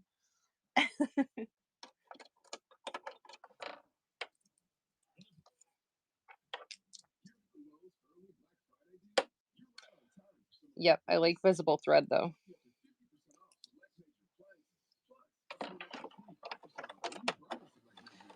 I cleaned my machine this morning.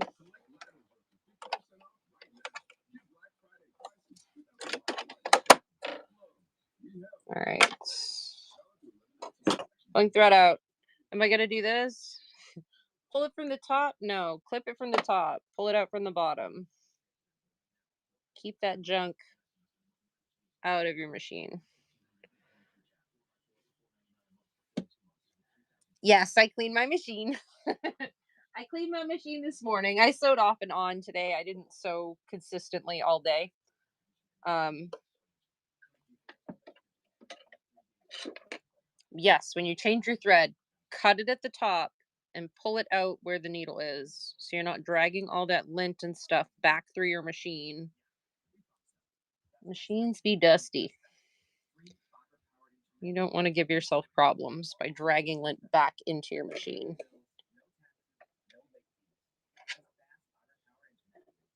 I'm trying not to hit the little phone holder that I got because it's kind of springy.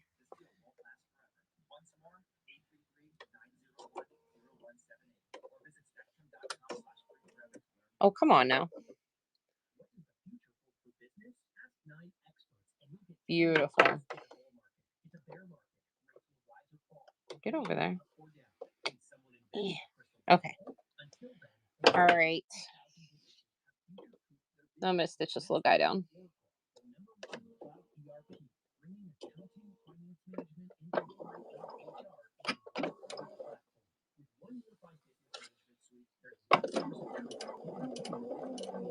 You can have the stitch length regular if you want.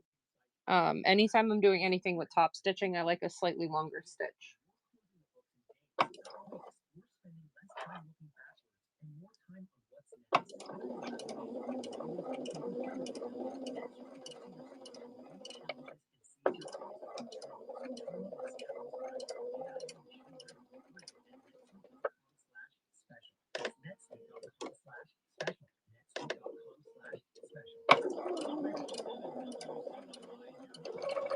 I am horrible at free motion quilting. So I gotta go slow as I step on it and gun the machine. This is not the proper foot I should be using either. So it tends to want to bunch up the fabric on me. So I'm trying to just like hold it taut because it's not fused onto here.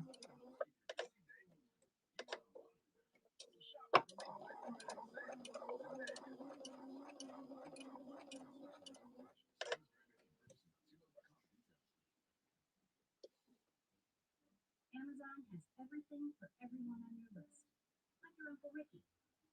So you should always clean, at least open up like where the bobbin is going to go. A lot of machines now are like self lubing, so you don't have to worry about oiling them. You need to look at the manual, or if it didn't come with the manual because you bought it secondhand, um, Google that particular machine and see what kind of maintenance it requires.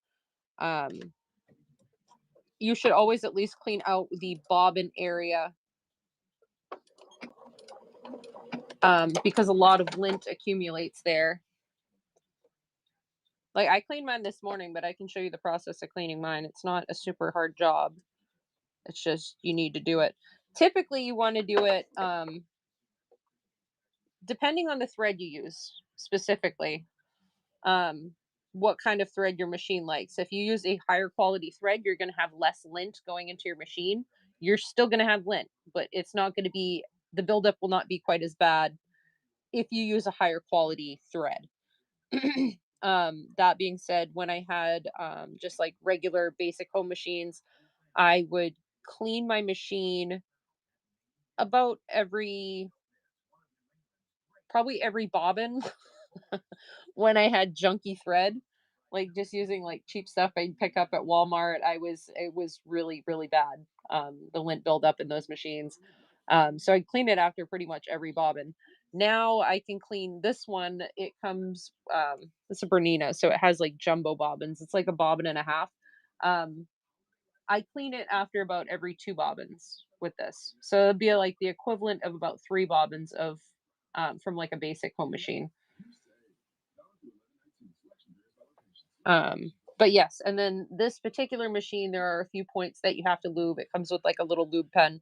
Um, a lot of older sewing machines, like vintage sewing machines, you'll have to actually oil your machines, look up the manual, and see what the lube points are for those.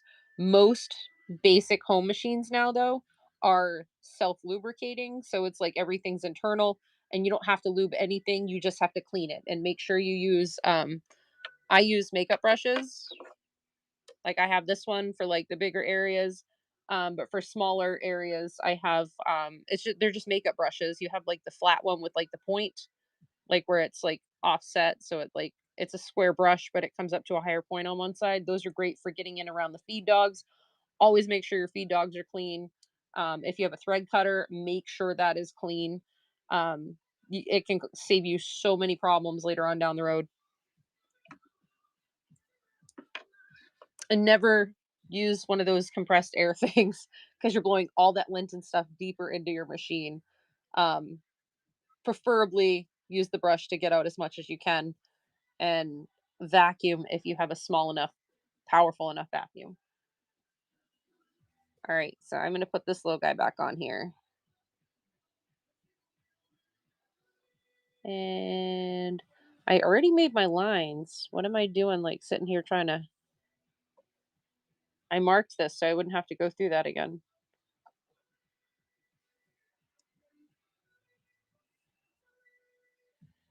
I'm going to go down a little bit lower. Okay. Stitch in. I'll start from this side.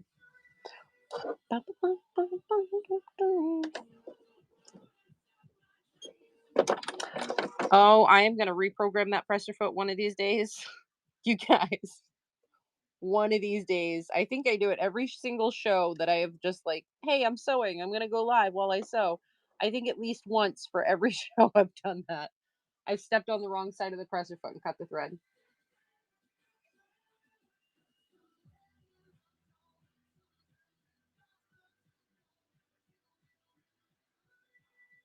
My favorite sewing machine needles are Organ. They are a good price. They are durable. They are very high quality. And the only time I ever have to change mine is when I do stupid stuff like sew over pins and I hit the pins. Usually the needle just kind of deflects on the sides of the pins, but I hit a couple of pins earlier this week and I still had not changed out my needle. I highly recommend Organ brand though. They are the only ones that I use. I used to get like whatever ones were cheapest, and I had so many broken needles. So many broken needles. ORGAN. Yes. Um not trying to push some sales, but I got Organ needles in my bin, and if you click on it, it has different types of Organ needles. I have universal and I have denim ones. Those are my two biggest ones that I use. There might still be some blue tip and some embroidery ones. Blue tips are typically used for embroidery. I think I've got some jersey ones in there for stretch. Ballpoint is good for like knit fabrics. If you use like PUL at all, poly laminate, um, ballpoint's great for that as well.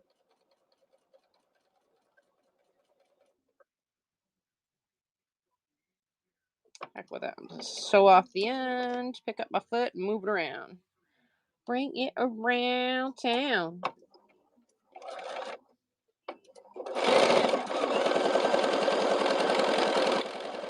Top stitch in. So yeah, I've got some in my bin, and I believe they're cheaper than what you can get them at retail. They're typically like $5-6 for those needles at retail. But I get them for a bargain, so I pass the bargain on. I think that's pretty much good enough for that. I'm going to show you my little what I do for my sewing my circle to get my line around there. I need to put some more double-sided tape on here because she's not very sticky no more. And I like this to stay in place. Oh, of course it's stuck to the paper.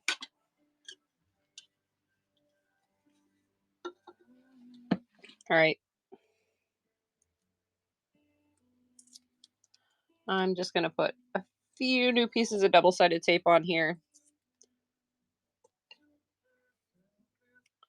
It's getting built up pretty good, guys. One of these days I'll scrape this off. Jersey needle. Jersey needles are good for like for knit fabrics.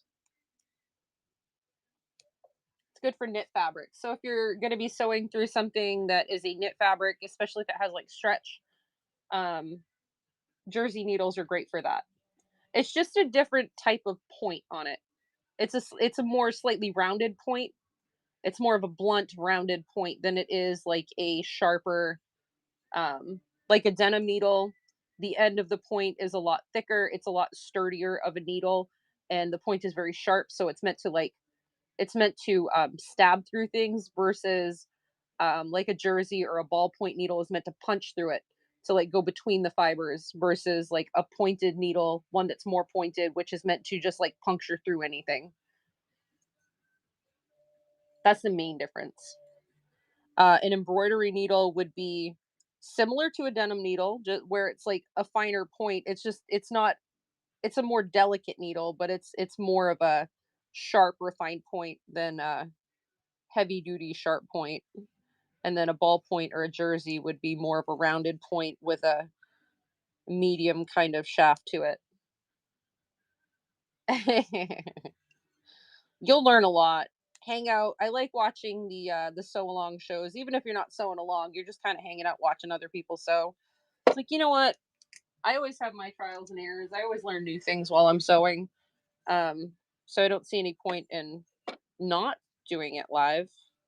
If I don't have to if I know I don't have a lot of things that I have to get done that day, I'll just go live while I sew. Like I'm going to be sewing anyways. There's no reason not to. Okay. So I'm putting this back down on here. And I'm going to look. I'm kind of off center with where my little foxy is. So I'm going to move him over a little bit.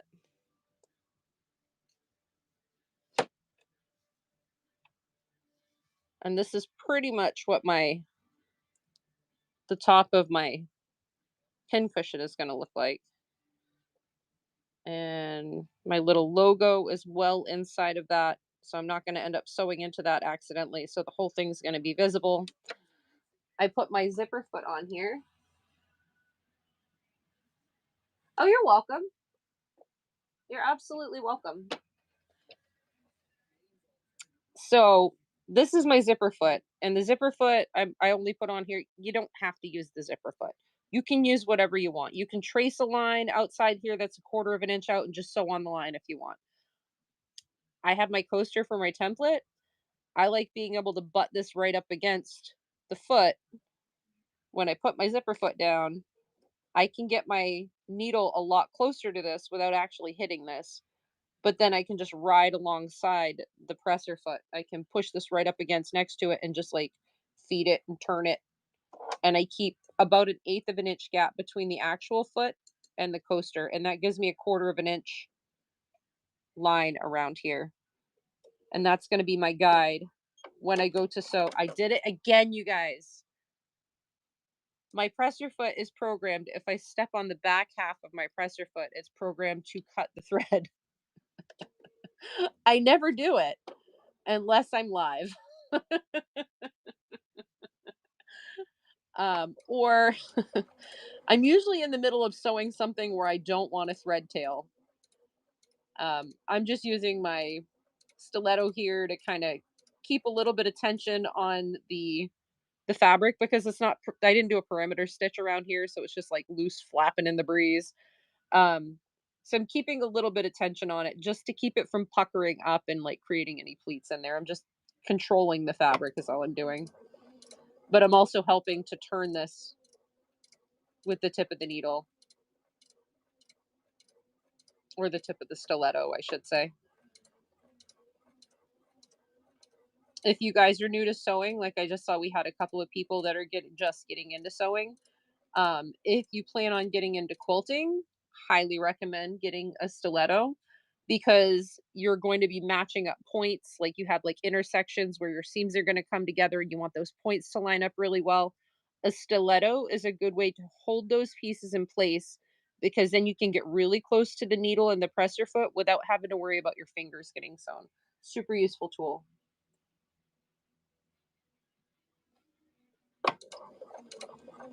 If I pause awkwardly and don't say anything, it's because I'm gawking all like a crazy person at the chat on my computer and trying to make sure I'm not missing any comments or questions. I could sew this a little bit quicker. But it's a nice template to have by using this coaster and just using the double-sided tape. It's nice to just be able to kind of let it spin, let it do its own thing.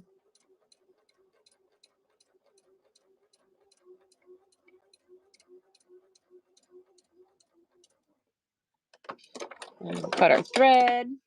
Sorry, I hit the little tripod thing.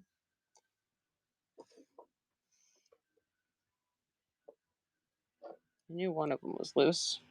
Okay, so then doesn't look like much on the front, but when you flip it over, you can see my circle. Look how pretty it is. That's a pretty nice circle.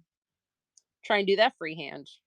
Mine would look like a big old goose egg because I am horrible at sewing curves, and I just unthreaded my daggum needle.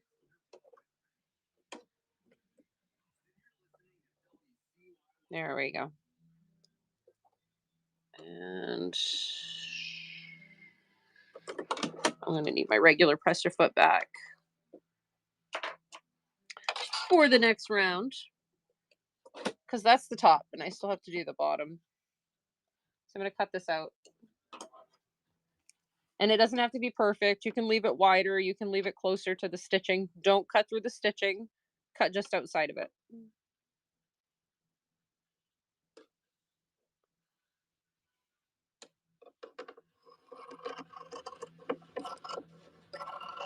And this doesn't have to be perfect as long as you don't cut through that stitching.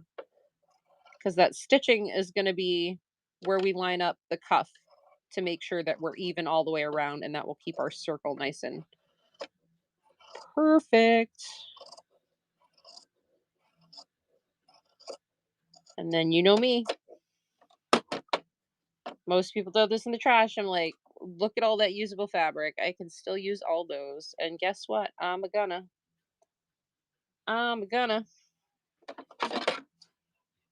It's mine. That's just green. I don't need that green. Plenty of solids. Plenty. Look at all that. I still get to use all that. I'm going to. Okay, so I'm going to give this little guy. All right, I'm bringing you back over because now I got to work on the other half.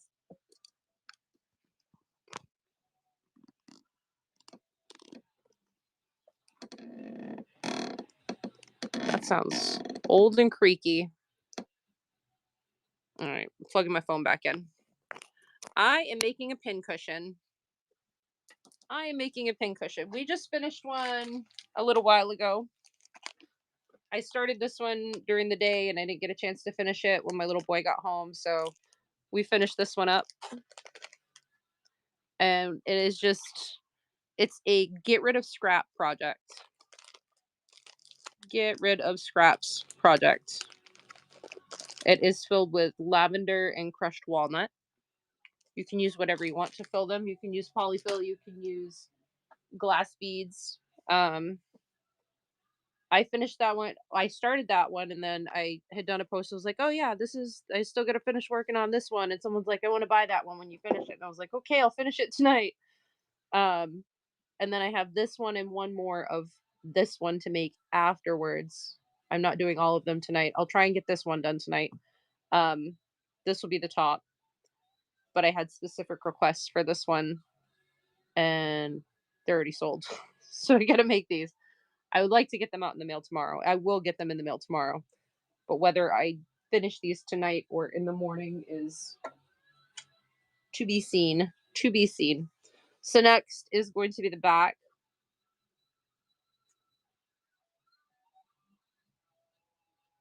I'm glad you like it. Which one did you get, Julie? I remember I had, you guys, it is the craziest thing when I have my shows and It's like every time about half of my buyers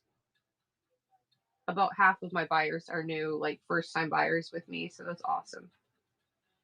1.5 inch squares have left over.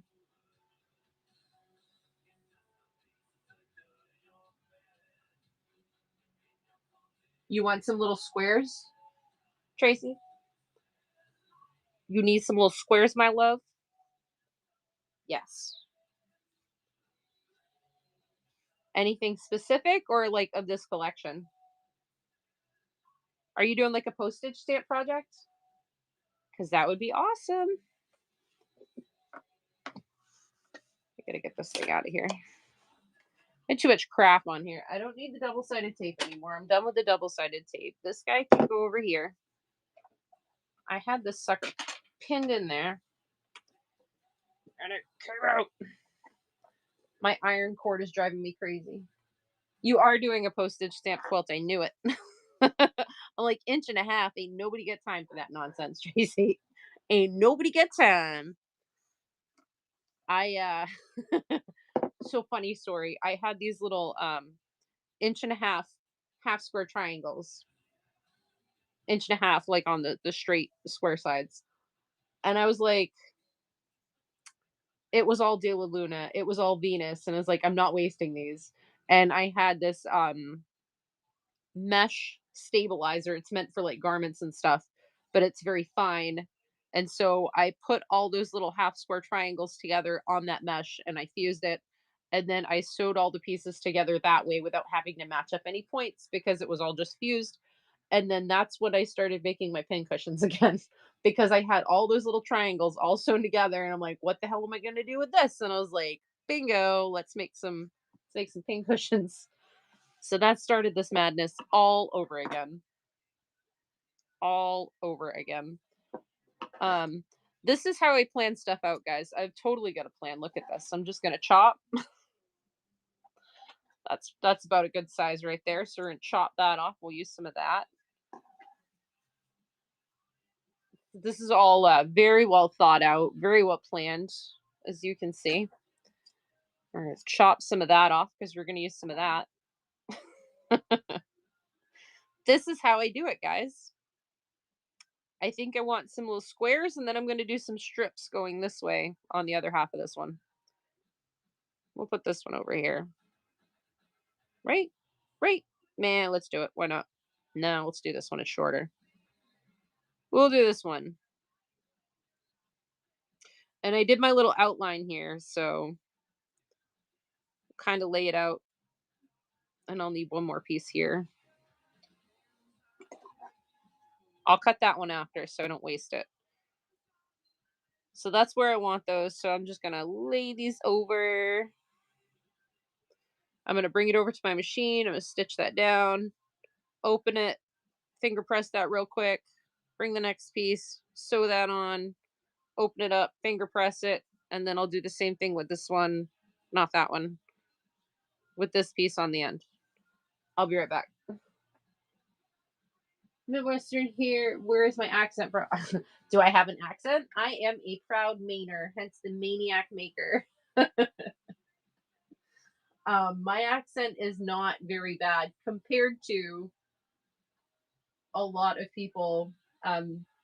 Maine does not have I cut it again. Maine does not have like a very specific accent. It depends on the part of Maine that you're from. Really kind of dictates the accent. That's why my foot is not sideways anymore. Get out of there.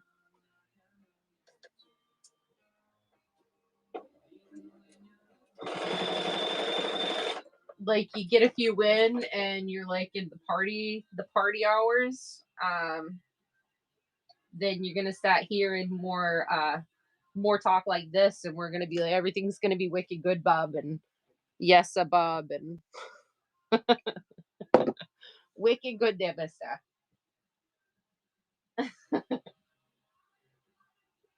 It depends on how late in the night and is it a weekday or not. Whole lot of yesa, whole lot of wicked. I say wicked a lot. a lot. All right, and finger press that one. Then we're gonna little bit of Monica over here. That'll work. All right, and then we'll cut that one off afterwards to the size we need. I'm being super picky, way particular. You guys are seeing how meticulous I'm being. Like,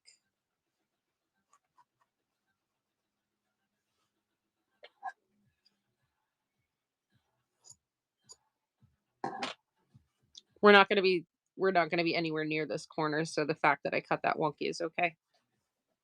I'm going to give that a quick press.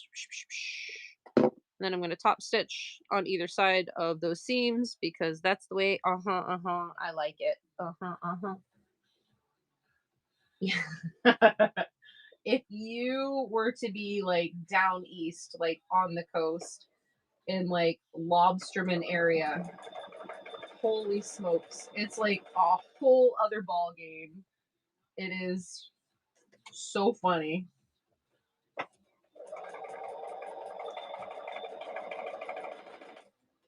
Then you go up north or up north, or as we all call it here, we call it the county.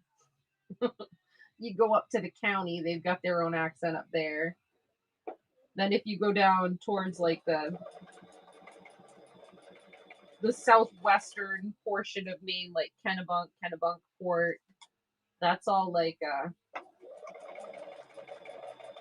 there's not a lot of locals down there anymore. Most of those people are from like other parts of New England who come up for like summers or like summer homes kind of thing. Lots of tourists.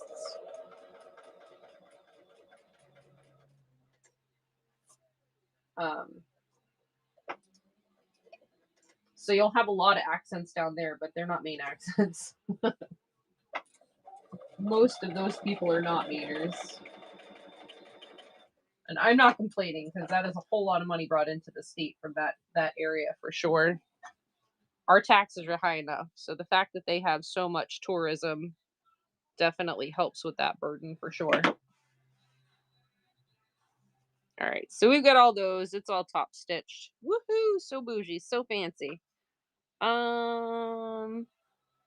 I really want to add some of this because it's pretty. Add a little strippy stripe of that. What do you think? What do you think? Right? Girl, I miss living in Washington because it was so much less than it is in here. We're in Maine and I think we're in like the top 5 highest tax states and we have like the lowest incomes. Like it's horrible. I love my state, but I sure do miss Washington state for sure. What part of Washington do you live in? Do you mind my asking? Yeah, I'm gonna sew a strip of that on there.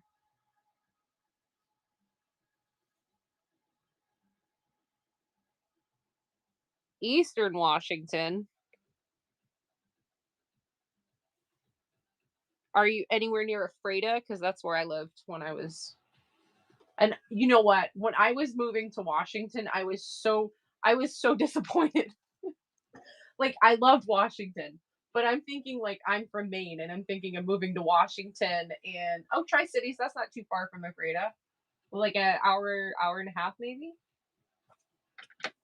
I love Ephrata. Love Ephrata. Such an awesome community. They have a lot of issues there, but man, the people there are fantastic. Um, so when I moved across country, I was like, "Oh, Moses Lake, girl, I miss Big Papa's." That was like the best little casino. I played so much Texas Hold'em there. Yes, yes.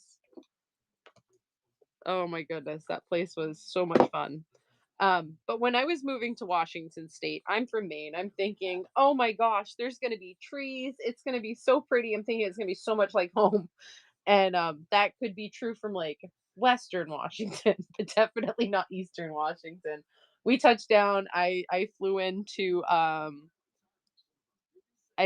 Seattle, and my mother-in-law picked me up, and she's like, "Okay." She was driving me home because my husband was working, and so we're like going up through the Snoqualmie Pass, and it's green, it's green, it's green, and then you get to like the highest point, and it goes from green to brown, and it's like a defined line, and then everything's like dead or dying. And it went from pretty to pretty. What the hell is happening here?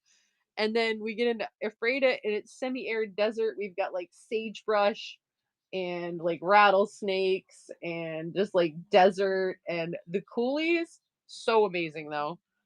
Um, Probably have to say one of my favorite things about Washington State was Dry Falls. Holy crap, that was like the best fishing I've ever had in my entire life. So good. You go out, we'd have like 6 or 7 different people with us, and everybody in our party would catch our limit, which was 12 per person per day. We could all catch our limit within like the first hour. Everybody. Mule deer, yes. I know. I used to walk to work because I worked at have you ever heard of 12 Fox Bar at 12 Fox Sports Bar and Grill? It's in Ephrata. Um I was a bartender there when they first opened, and we didn't live too far away, so I would walk to work because everything's close in Ephrata. And so I'd walk into work, and sometimes when I was walking home, I'd get home like 15 minutes after when I should have been home. My husband's like, "What took you so long?" I'm like, "I took the long way, and I walked over by the town office so I could walk by the 10 trees that were in town because there were no trees." But if you went near the town office, there was like the line of the street was lined with trees, and there was like 10 trees there. It was like that's all of the trees in town. Was it? And it reminded me of home, and I was wicked homesick.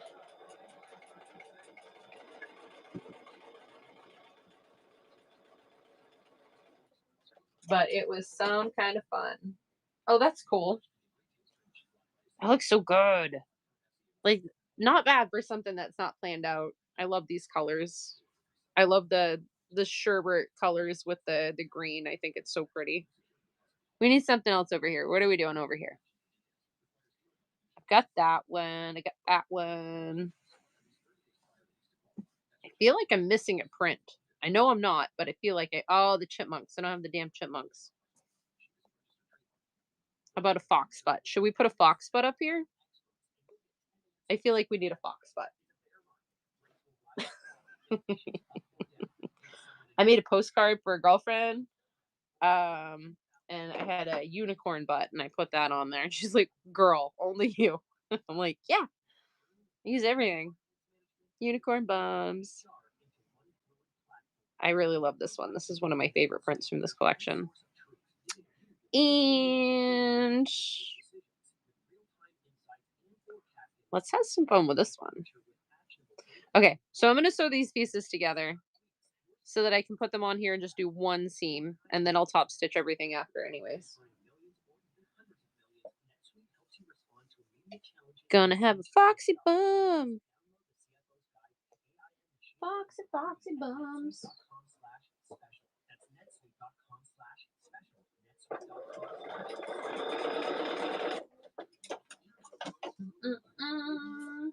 Going over here. What's up, guys? We are effing around and finding out tonight. Meaning you guys stumbled into my show. Now you gotta put up with me. You're welcome. Thanks for hanging out. This is a very this is the kind of stuff we're doing tonight. We're just sewing together bits and pieces because why the heck not? Yep. That's what I'm doing. Where's the scissors? All right. I want to press my seams open on this one though. Open.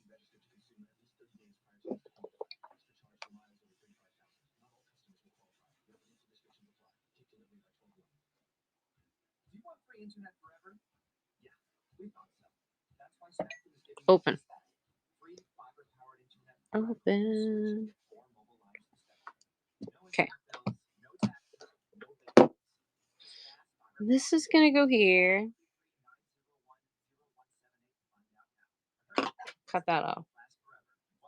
We'll use this for something else. It won't get wasted, I promise. I don't waste my stuff.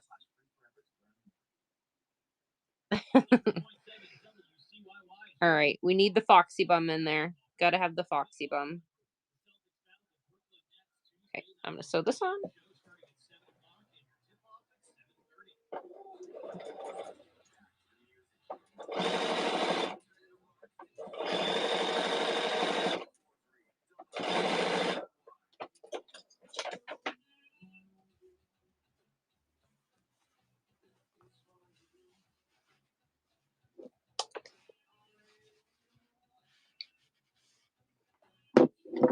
How close am I to that line? Real close. All right. I got to sew something on there. Just because. Okay, we're going to sew this on at an angle. Just so we make sure we have enough where that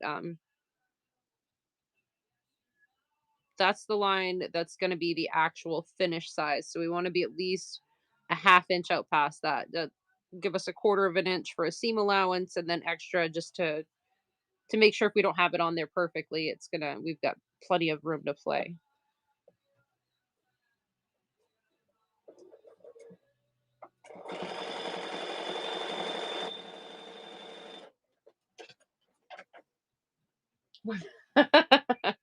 What does the Fox Bum say? Fantastic. Wuzzle. How you doing? How you doing, my friend? I'm gonna top stitch this now. I guess I can bring you guys back over to my machine now because I'm done with the layout. Don't get motion sick. I'm so sorry. I say I'm sorry, but I'm not because I keep doing it. I can't be that sorry. Foxy Bum. Foxy face. She's so foxy. Foxy lady. Who's that? Holy crap. Who did that? Who's that? Was that Lucy? Why is it not scrolling? Scroll.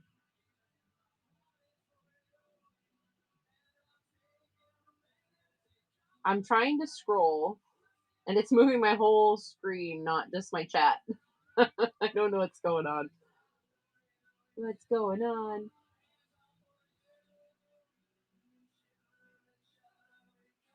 Okay, I already read that.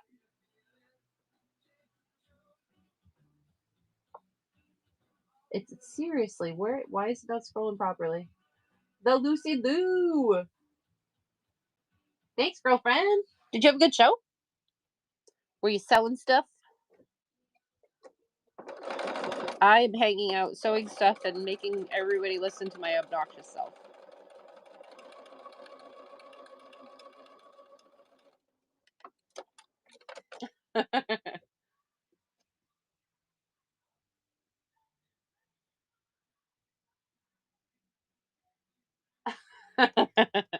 Go, chat. You guys, I was there was this one show, like when I first started whatnotting, okay? There was there was this one live show that I started watching, and I watched him for a little bit, but for the longest time I had no idea who the hell Chad was. And then I realized he was saying chat. I was like, why is this man yelling at Chad? What the hell did he do? Like, this poor guy. He's yelling at Chad all the time. I had no idea. And then I realized he was yelling at the chat. And I was like, okay, that makes so much more sense. So much more sense. I was so clueless. I'm like, what is going on? All right. I'm just top stitching this right now. But I know I hit my little tripod. I don't like doing that. I'm sorry. Let's start in the seam.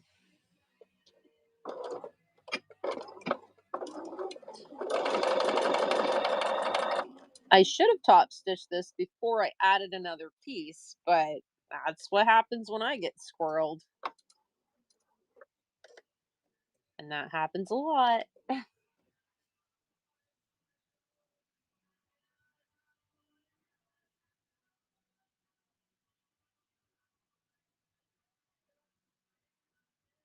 I'm not trying to zoom. I'm just trying to move the darn screen. Let's go. Go. My computer is just being an absolute tool right now. Smaller. Oh my goodness.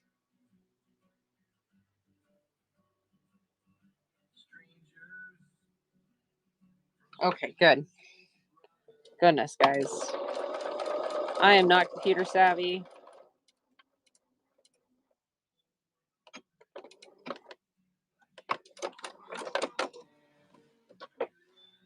What I need to do for my little laptop is to get an actual mouse with like a mouse pad because that little touchpad thing, heck no.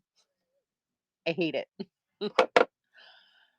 I s- I dislike it immensely. I want to make sure my needle comes down where I want it. Perfect. Beautiful.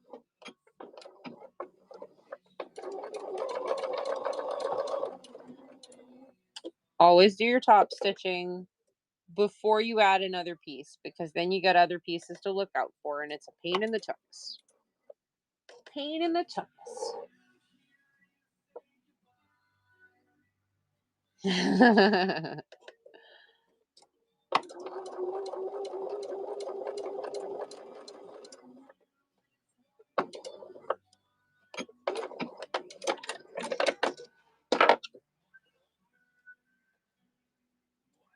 I wouldn't mind one of the cordless mouses. I just do not like the little touchpad. Oh my gosh, it drives me nuts.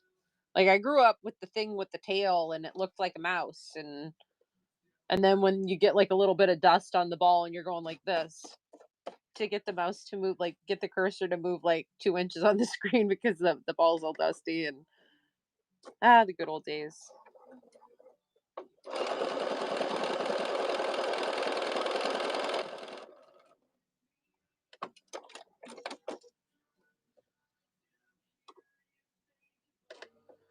Um,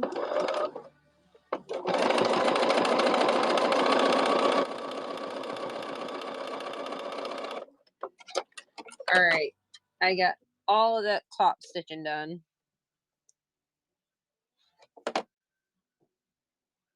Loose threads. Okay. Was very well planned out. You can tell by the precise measurements of all the pieces and how exactly they fit. There's no, yep, it's perfect, right? Ew, right? Ugh, kids are dirty. You don't want to touch nothing teenagers touch. Gross. Yuck. Oh my goodness. I am all set. All right. Darn it. Where's my line? Can I see it? Nope. I sewed it too well. Oh, I see it right here. There's part of it right here. Okay.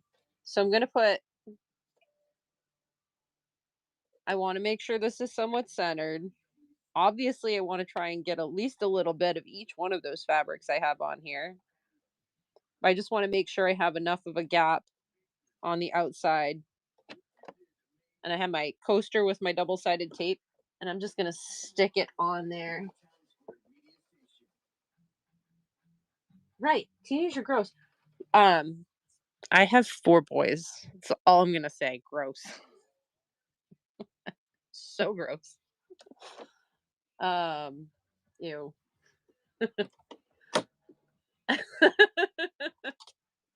That'll do it. But then, like, I think of how lucky I am because raising girls, heck no. Oh my gosh, I would have gone nuts. I grew up with older twin sisters, and man, oh man, I was like, they were the reason I swore I was never having kids. Like, never. Like, I grew up with my sisters. Kids suck, man. Never having kids. 4 boys later. I am so lucky I didn't have girls. Oh my goodness.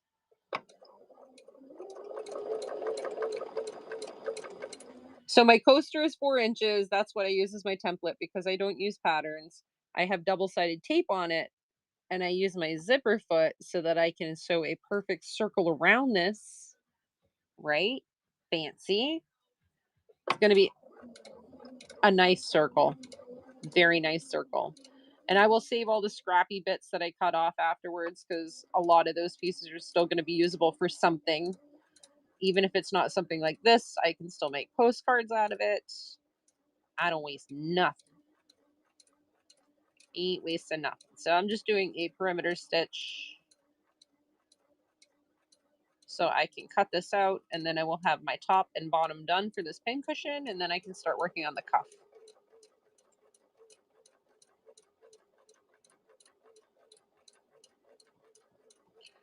Highly recommend the double-sided tape. And you do have to refresh the double-sided tape every once in a while because fabric does have a lot of lint. Very dusty substance to be working with. And after a while, it is not sticky anymore. And you will be sewing what you think is a perfect circle. And then you take your coaster off and you realize you sewed an egg shape because your coaster slipped on you while you were sewing. You want it to peel off. Can't see it very well on here. But when you flip it over, you can see that nice pretty circle.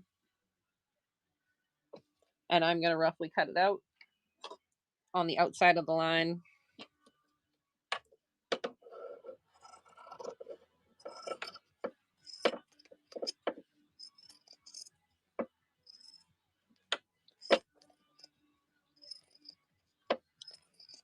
And that line of stitching that we just did is going to be our edge guide.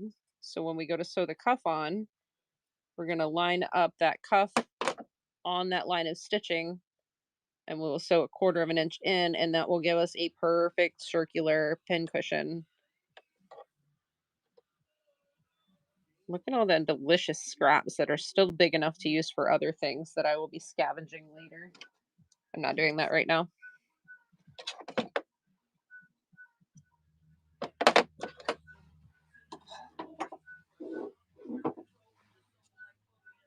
One of 7 girls. Oh my goodness.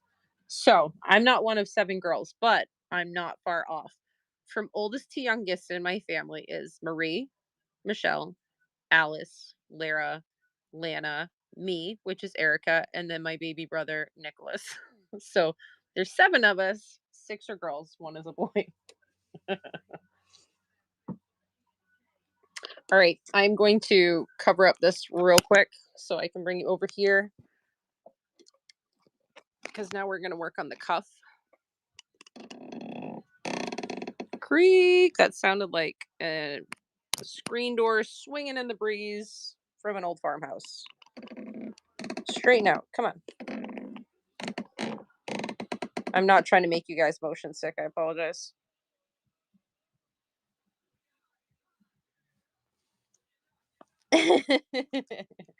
he's he's almost 2 years younger than me. This is my baby bro. My baby bro. Put my regular presser foot back on, my 1/4 inch presser foot back on my machine so it's there when I need it and I don't forget until I'm halfway through. I do that all the time. Mandatory hydration, grab a drink of water.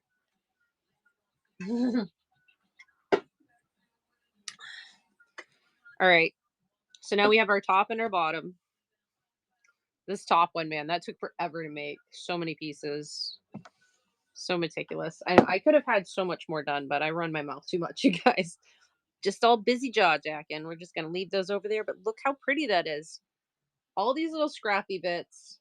Did not have any plan. Just wung it. Put pieces on there. Look how pretty it is. All of your scraps can be used. It's so cute. She's going to love this one. She's going to be so excited. Okay, so now we have our cuff. She's looking a little bit wrinkly. Don't worry about that. Just gonna go this way or this way. We'll be fine. We'll be fine. Fine, bub. Fine. And all I'm gonna do is start from one end, stitch piece on. All I have to do is make sure that it is wide enough to cover the cuff. And I'm going to try not to put the same pattern next to each other over and over again. I do already have some pieces that are cut out that I'm going to be using. So I'm going to start here, sew this one on, open it, finger press it, put the next piece on all the way across. What day is Black Friday falling this year? I don't know. I don't know. I was so upset, Wuzzle, when someone told me that Halloween was gonna fall on Friday the 13th this year. Somebody falls for it every year. Every year. There's always someone like, oh my gosh, that's so cool. And I'm like, idiots. Idiot. Every time. There's always somebody who does it. Every year someone falls for it. That's so cool. Yeah, no. You're special. You're so pretty. You're so pretty.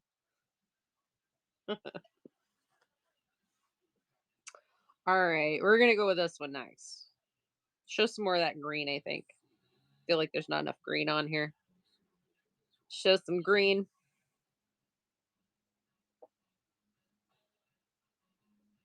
Oh, really? Yeah. You know what? I was bummed out I missed Prime Day this year, though. Usually get some good deals on Prime Day.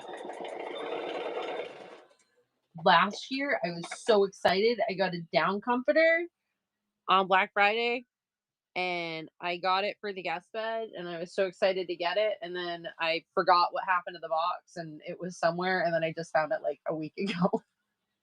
That was last year. I was like, oh, it's gonna be so great this winter. Nope. Found it last week. Winning.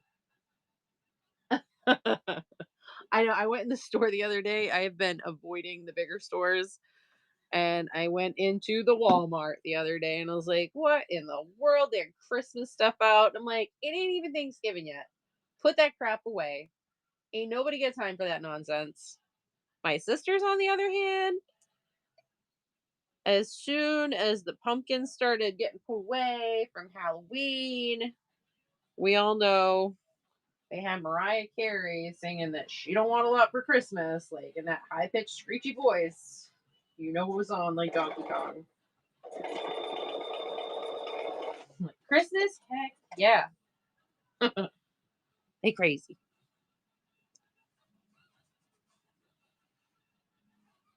I'm gonna give her a quick press. Give her some. All right. Let's go with some more of this maybe. Oh, we're missing the hypnotizer. We don't got the hypnotizer in here. Lots of the wildflower, lots of that. I don't have any this is what I got for scraps of the hypnotizer, and I don't not quite wide enough for this. Those would be for postcards. Put those in my bitty bit pile.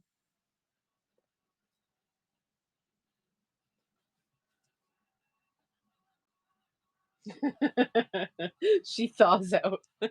I love you. You want to be my bestie? Hey, bestie. You can't actually be my bestie because my bestie is my heifer. She's working right now. She was on earlier. She checked in, popped in earlier. Yes. Yes, sister. Please. You guys who know me know that Megan is my BFF. She's my best fabric friend.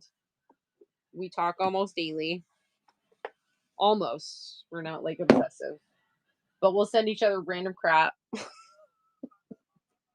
And I was I was at the post office one day and they had a card and I think it was a thank you card, but it had a cow on the front of it. And I was like, oh my gosh, that's going to my favorite heifer. And I just sent her some random package just so I can send her the cow card. It's fantastic. I'm like, who's my favorite heifer? I sent her a sweater for um for Halloween, and I got us matching sweaters, and it was a ghost, and it said, "Hey boo." Gosh, what'd you do, Wuzzle? My knees and well, it was like my whole body. We brought in like it was close to 2 cords of wood. Um, we had to go. It took us 4 hours. It wasn't. It's not as bad as it sounds. We went to this 83-year-old man's house to pick it up. We loaded it into our 18-foot trailer, and then my little man was with us, so he was helping too. And the 83-year-old man insisted on helping, and he was cool as heck. And then we got home, and Warzone Wally hung out in the house while Daddy and I threw all of the wood from the 18-foot trailer and the bed of the truck into the basement through a small basement window, like one of those little tiny skinny basement windows.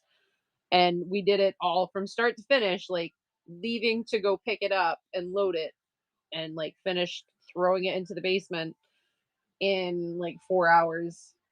And I was like, oh my gosh, my knees. Like, and that was my knees. And then the next day I'm like, nope, I feel like I ran like 10 miles, like my whole body, not like sore, like in pain, but you know it if you move the wrong way and it's like achy. Like, oh yeah, I feel that. I feel like I just had a great workout, and I did, but it was fun.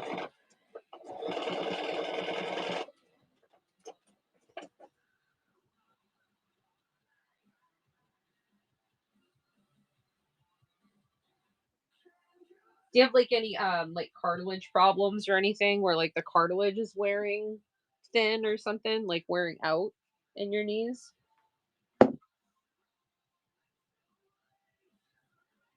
Probably, yeah. I know a couple of people that's happened to. I hope you have good luck at the doctor, Wuzzle. I hope like hell you don't have to get cortisone shots, man. Phew. Just because I've heard it's painful to get those shots. I can't imagine having my dad has to get those into his knees. And man, I would not wish that on anybody. What do I know about gout? Me, nothing.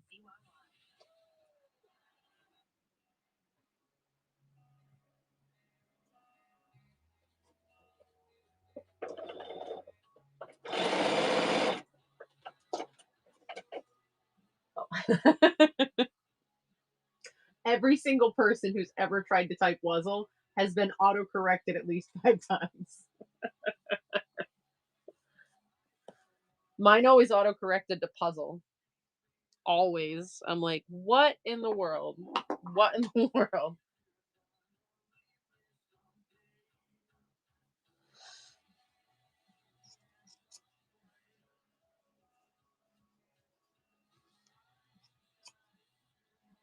My little scrappy bits. I'm gonna have to top stitch all this nonsense after. Little tiny lines, little tiny lines. That's the only pain in the butt part about doing this, is you got all these little itty bitty lines you just stitch down. Like, come on, come on, come on. I guess we'll do some kind of a pattern just because. Why the heck not, huh? Maybe if I go with bigger pieces, it will be finished sooner.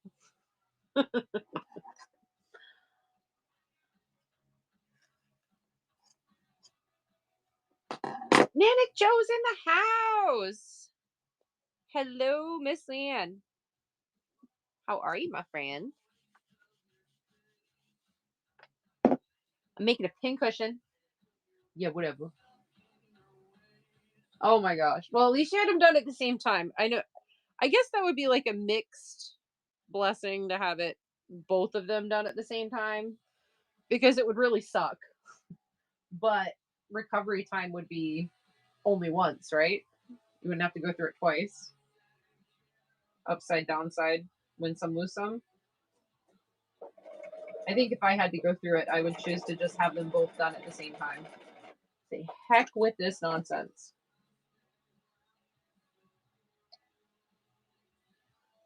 Right, exactly.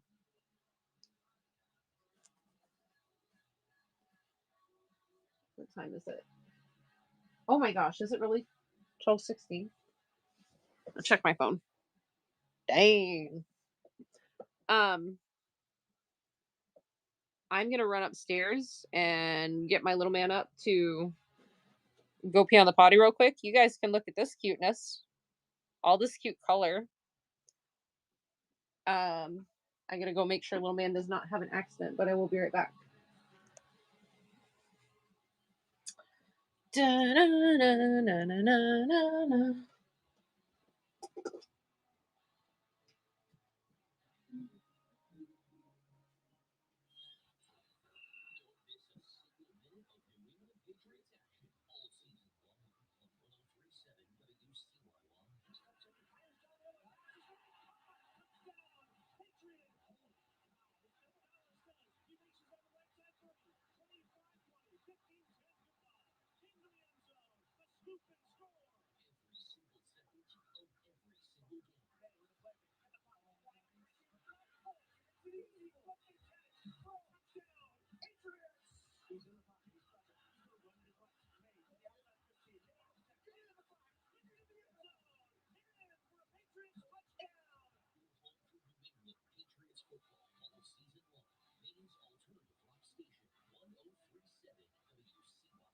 When the holidays heat up, you need a kitchen partner that can handle it all.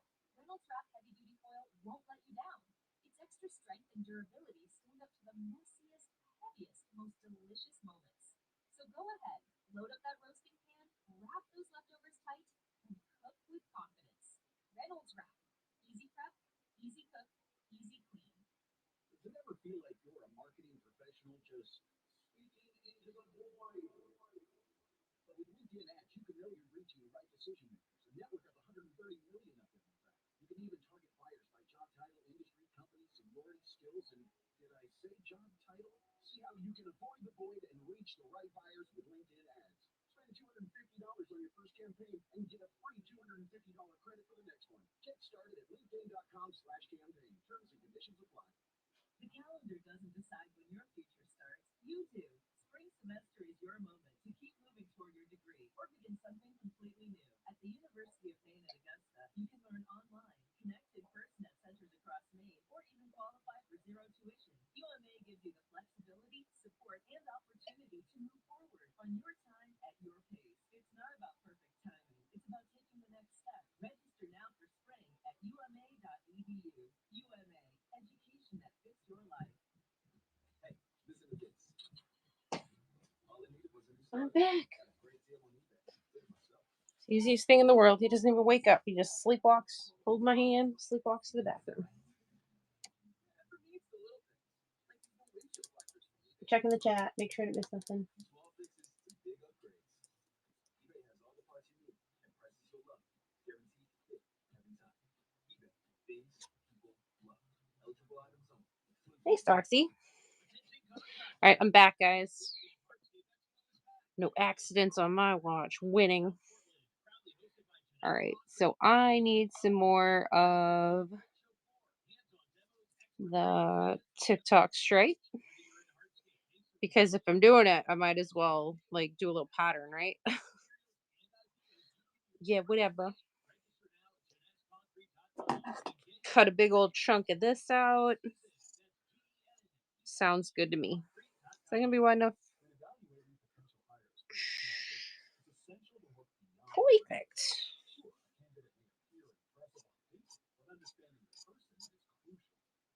It's almost a straight line, guys. Be proud of me. Almost. Ugh.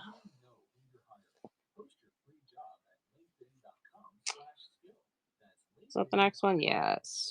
Yes, it is. When the holidays heat up, you need a kitchen partner that can handle it all. Reynolds Wrap Heavy Duty Elizabeth, what's going on, girl?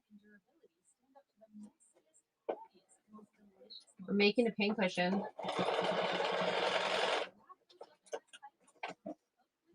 because I was gonna be making pincushions tonight, anyways. Introducing Genius Bank, the award-winning bank that does things differently for our kind of genius. Spelled with a J. Award-winning. It should be a cute pincushion. Yeah, I didn't think to do it last time, and I was like, yeah, I can do it this time. Remember to turn on the multicasting so we can play it back later on if people miss it. It's not like a full on tutorial or anything. Just explaining as I sew.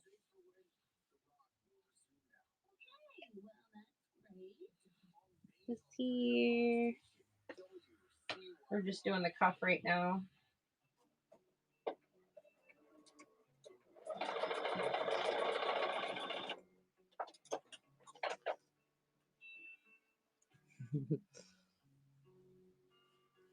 Elizabeth, this is my bougie template. It's double-sided tape. It's not gross. Well, I guess it is kind of gross because I use it over and over again, but it's double-sided tape. It's not like snots or nothing like that. No bugs on my watch. No bugs. No bugs. Hypnotizer again. My only friend. Well, that's no good. Still gonna need something on the end, but I don't want to have that because then it's just a big old chunk of that. What do I do? What do I do? Hmm.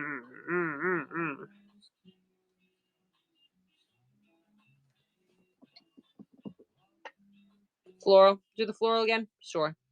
We'll do that. We got plenty of the floral. I just don't want to have this on each end because then when I put the pieces together, that's already a big piece. It's going to be a bigger piece, you know? Should have made some other pieces bigger. Salvage color check. I happen to have a little piece of that right here, my friend.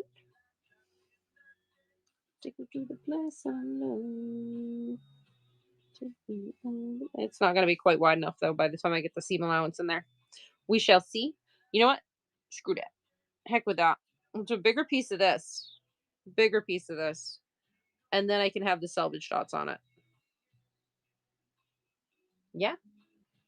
Bigger piece of this with the selvage dots, or just do a bigger piece of this. Either way. Either way. It's going to happen.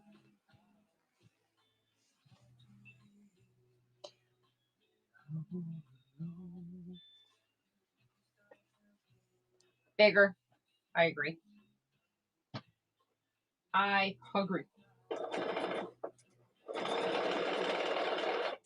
going to be beautiful. I am making a pincushion. Luis, how are you? How have you been?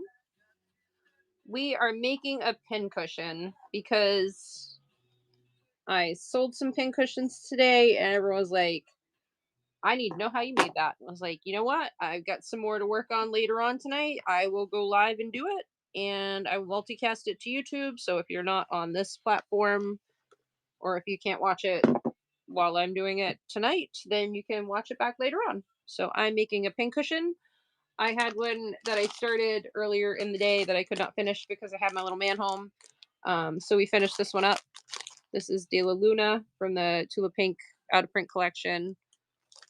So we're making another one of these, but it will be one similar to one that I made earlier, but it sold and I had two other people want it. So I'm making two more that are similar but not the same. They wanted the full fox on the front. The back is just patchwork with little scrappy bits. And then the cuff will also be patchwork with all these scrappy little bits. But I still have to go through and top stitch all of these. I am going to fill these ones. This one will be walnut and lavender. The next one of these will just be walnut. And then I have to do a then I also have to do a night or original nightshade one. Um, you can fill them with polyfill. I have done polyfill ones. If you know someone that has like a nut allergy that you want to make one for, but they have a nut allergy and you want to make them a weighted one, they have glass pellets that you can get. I have glass pellets.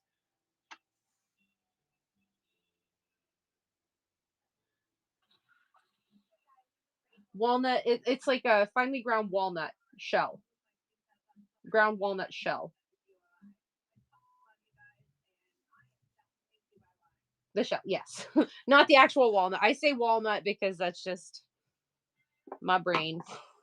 Just my brain. But yes, just the shell. I mix it with lavender, but I can do it without the lavender. Um, like I said, there's also glass pellets. Some people want the lavender, but they're allergic to walnut shells, so or walnuts. So I can send lavender with the glass pellets as well. You can use polyfill and lavenders, whatever you want. I'm going to top stitch all of these. I'm going to cover the phone camera for a minute and bring you over to my sewing machine. Hopefully you don't get motion sick.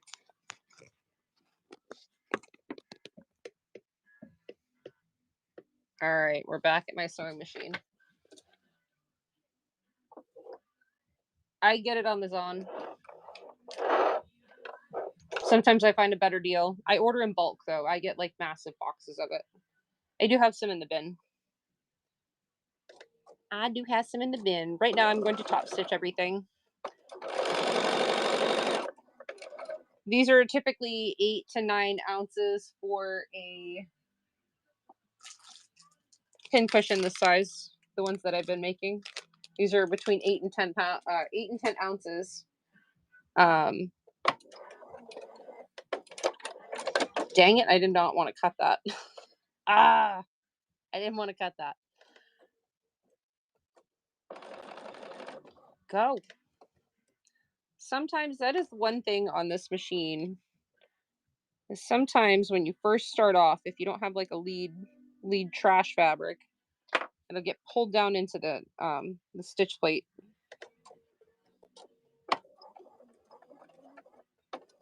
There we go.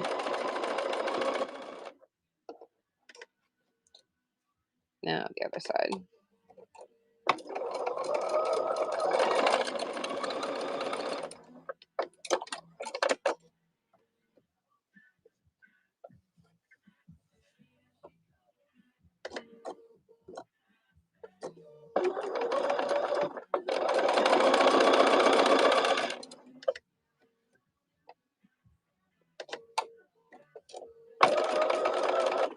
Like that.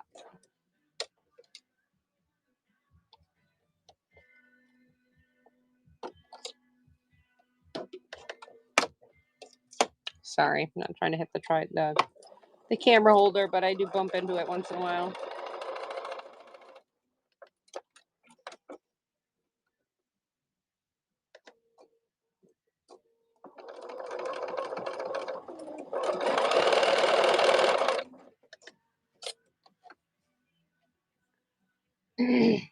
Oh, I bet that's a good one. I have the 770 QE. I love this machine. I wanted this one specifically because it has that bigger throat space. I think it's like 10 or 11 inches of throat space from where the needle is to where the neck of the throat of the machine is. Lots of room.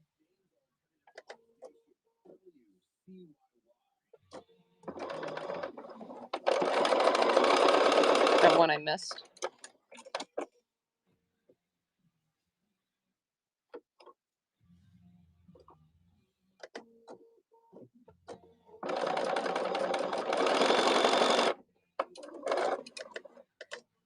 I got rated again, Kathy. How are you? Well, Granny, did you have a good show? Kathy, did you have a good show? Dadgummit. I almost never have this problem. I've had it 3 times in a row. Cherries for Kathy. What were you selling tonight, Kathy?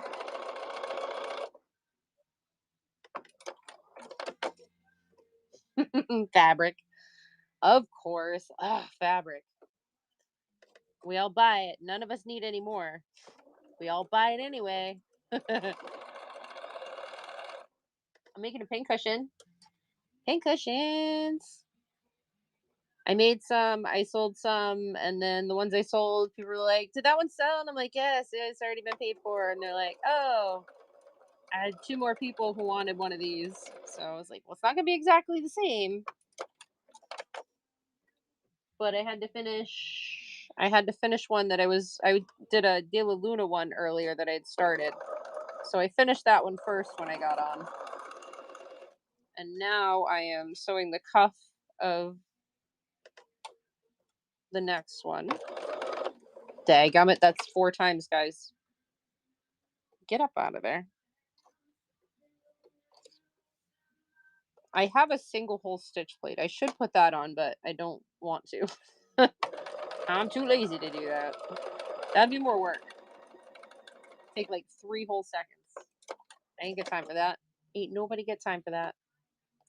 Of course, by the second time I had to pull the fabric up out of the stitch plate, I could have already resolved that problem.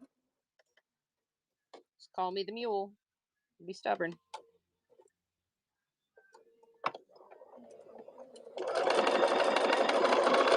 I am almost done with this top stitching though.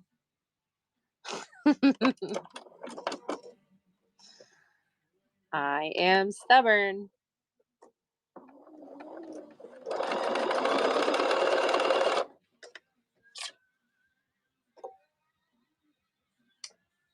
Well, I did this one earlier. This is the one I finished. It's kind of hard to see because my lighting is not the best over on this side. So this is the first one, but the one that I'm kind of remaking.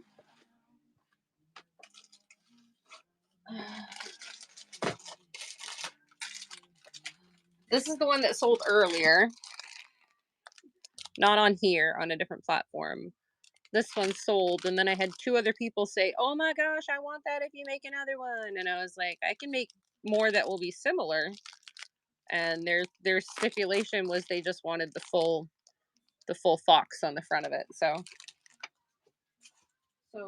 they shall get their foxies.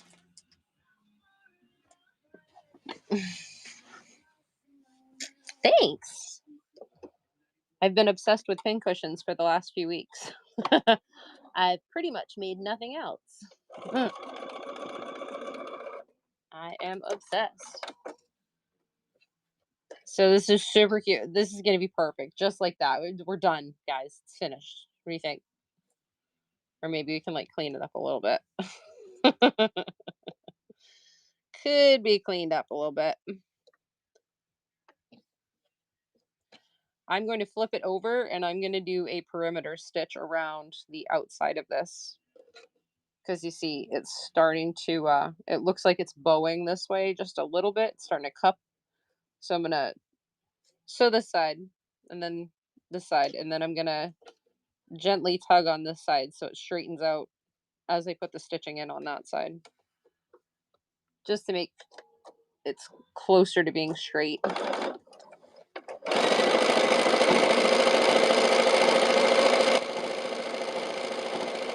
This just makes it easier to sew all the pieces together later. Because I won't have any loose flappy bits. That totally sounded like a personal problem, guys. Sorry. Was not meant to sound that way. Definitely did. Was not intended.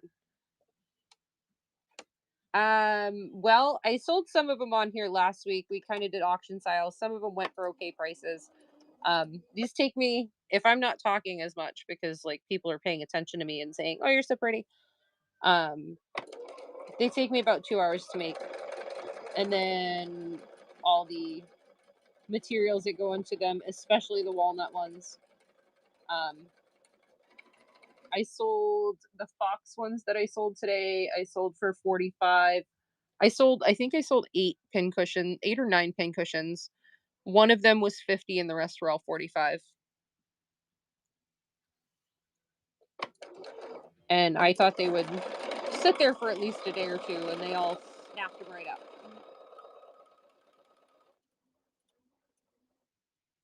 And the one of them I did was the original nightshade, Tulip Pink Nightshade. That was the one that sold for 50, because that's what I priced it out, was 50. Because that stuff's expensive. Like, it's expensive for me. But if you look in my bin, like I've got crushed walnut and lavender in my bin, and I think it's like $7 for a 10-ounce pack. And I tried to price that fairly based on what it was going for online, and I went just below that, or a little bit below that.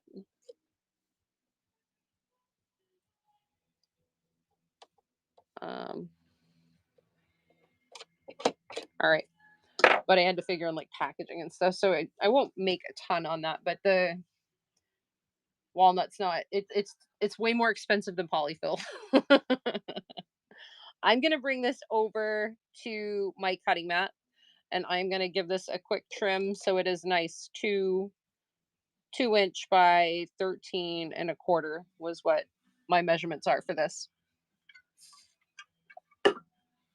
Hydrating, hydrate. Holy cow. I always forget how much I talk while I'm on here, guys. Nobody in my family listens to me talk this much. They get bored. They're like, shut up. Go away.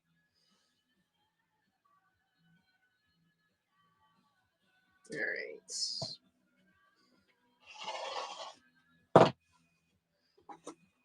right. Quick trim, make it pretty.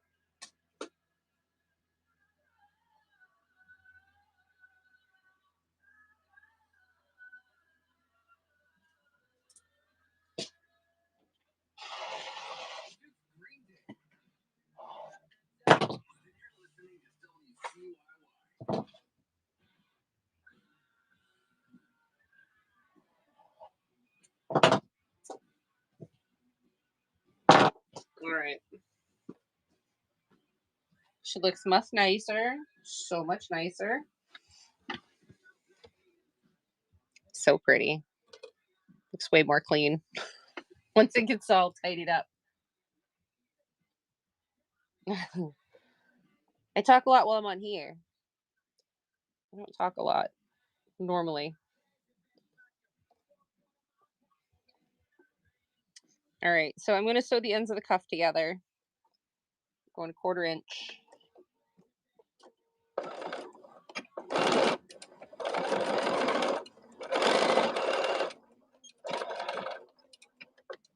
Back stitch a little bit.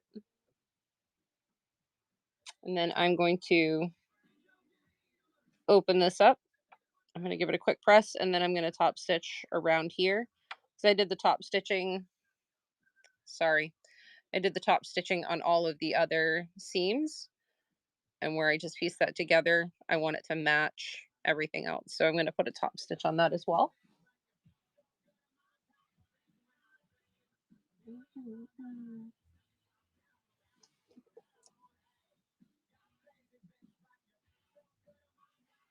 Just giving that a quick press.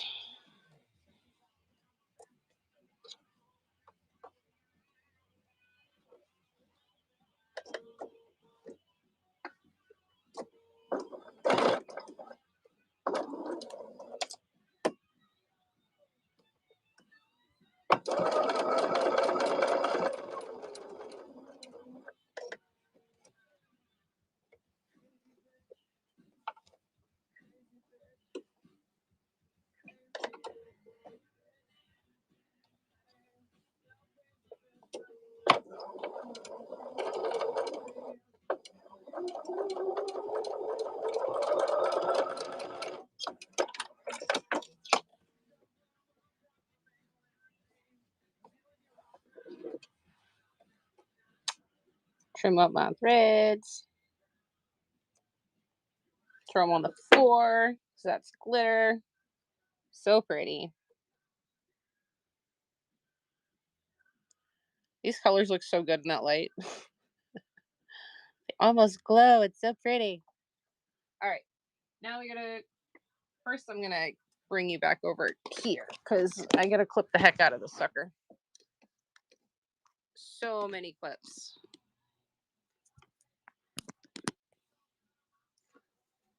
See everything okay?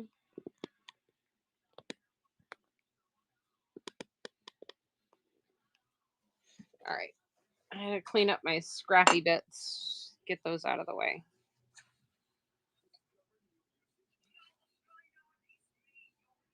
I know it's scraps, but I still want them tidy.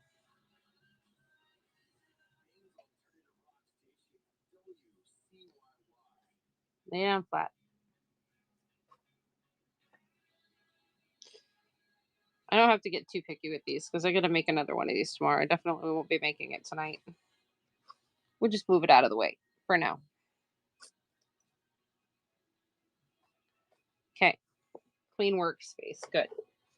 So now I'm going to pin the cuff to, this is obviously going to be the top. And when we stitched this earlier, we had like the big square that we did all our patchworky stuff on it. And then afterwards, we used our double-sided tape with our coaster. We stuck it on there. I used my zipper foot and did a 1/4 inch seam all the way around the perimeter of this. So that 1/4 inch where that sewing is right there, that low row of stitching, that is going to be what we're going to use to line up the edge of our cuff. So we have a nice perfect circle when we bring this over to the sewing machine. So I'm going to clip it. You can use the double sticks if you want. Double sticks. I've been stuck way too many times the past 2 weeks. I'm using clips. I'm using the clips. So I'm just going to do a little bit at a time. And when you get to the end of this, you might see that, you only have this much of the cuff left, but you've got like this much of the disc left. Pull out like half of your clips and just like give the cuff a little bit of a tug. Keep this part flat, but give the disc a little bit of it, or the cuff a little bit of a tug, and then just reclip it. Ease it in. Most of the time I can just go through and just clip it, keep it nice and flat, and usually it just works out. Typically, if you stitch too far away on one side and your circle's not perfect, not that it has to be perfect, but if it's like a little bit farther out, that's going to be a little bit bigger. So you just have to compensate, or you can just like restitch where that circle is and get a better idea of exactly what you need. Or you can just redo the clips and give it a little bit of a stretch on the cuff, line it up with that stitching. You can make it work. You can make it work. So many clips, but this is way better than getting stuck all the time. Right. That's right. Pull it into place. Give it a tug. Give it a tug.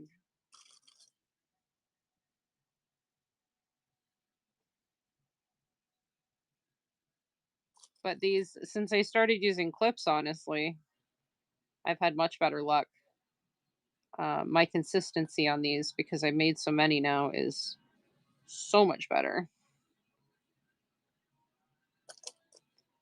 So I don't do patterns, but I do have a system.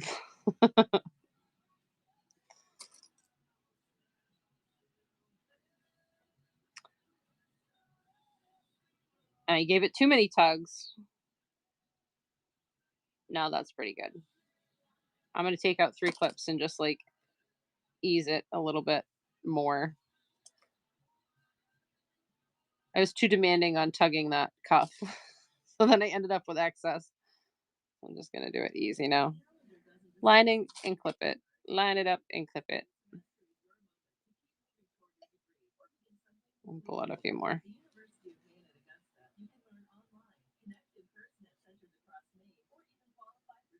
Sometimes they just line right up and you don't have to do anything.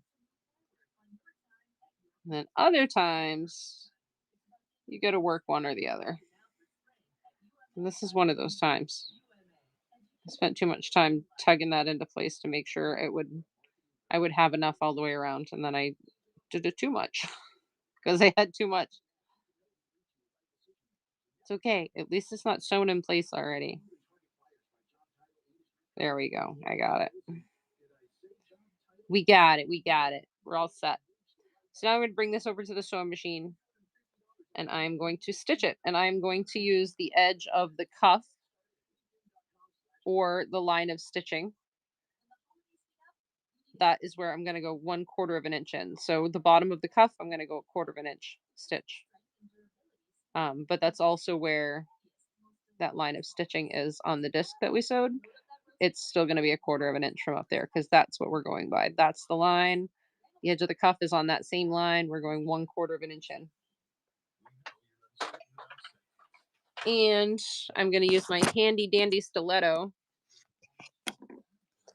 I know, I'm covering the screen. I don't want you guys to get motion sick. All right.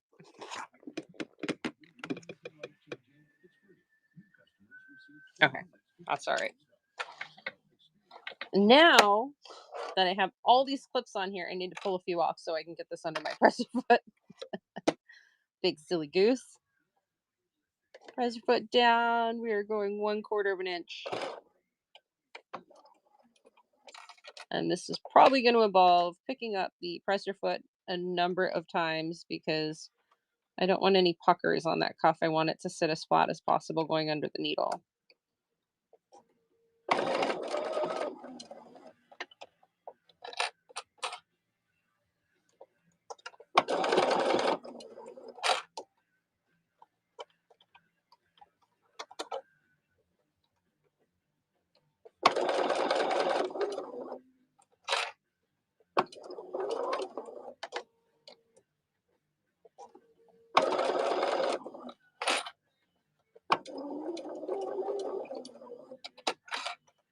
Going in circles.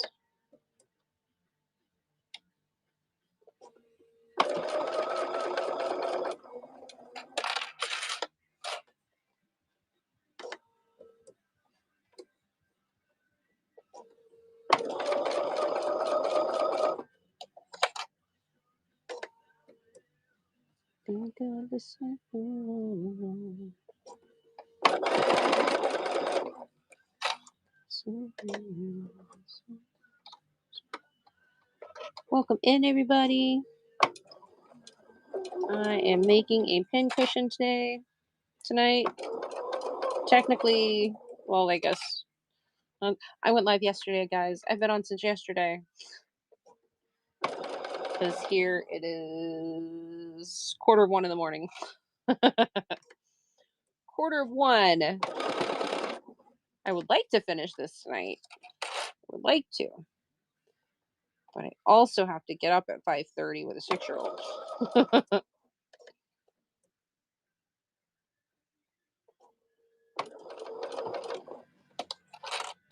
All right. Almost to the end of it.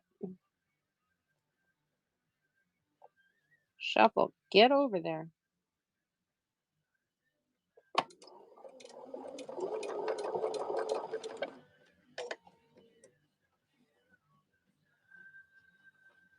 Shuffle, shuffle, get in place. Don't pucker up.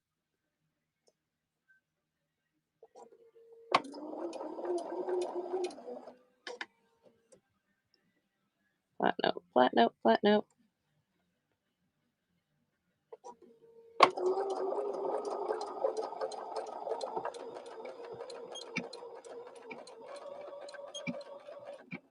Got it. When you get old and kids are growing, you can sleep in. Right. Wally's one of those zombie kids when he wakes up in the morning. Total zombie kid. And I am going to just give this a quick clip. You can use pinking shears if you have those. I have never owned a good pair of pinking shears other than for paper, so I wouldn't know that kind of life. Y'all live in the bougie life. So I'm just going to clip this. I'm not going through that row of stitching that we just did because obviously I don't want to screw that up. But I'm going to put my zipper foot on so I can get close to the crease, and I'm going to do a top stitch around the perimeter of this just because it has a more finished look.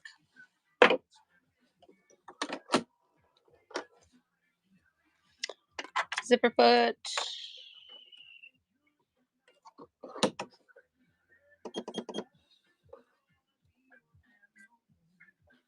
All right, so I'm going to where is it? I'm going to open this up like this.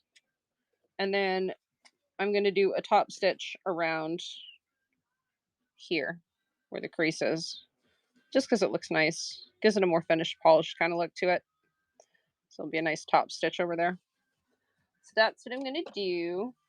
But that's a whole lot of stitch a few stitches, shimmy the fabric. Stitch a few stitches, shimmy the fabric. The hardest part is keeping everything flat because it's small and it's curved.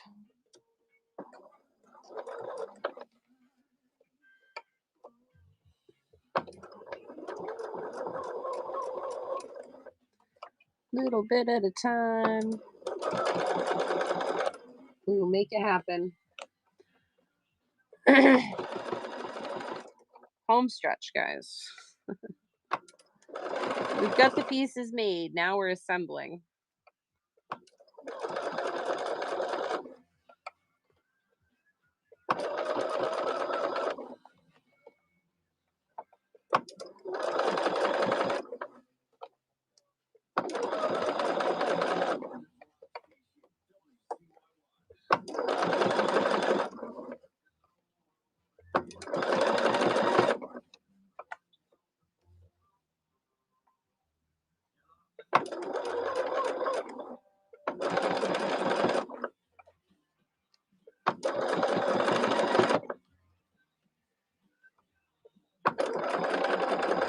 We're almost back to the beginning.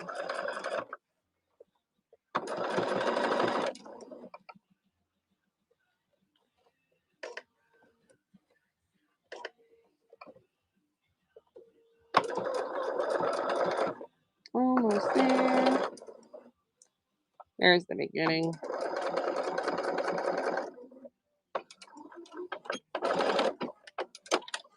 All right, found the beginning.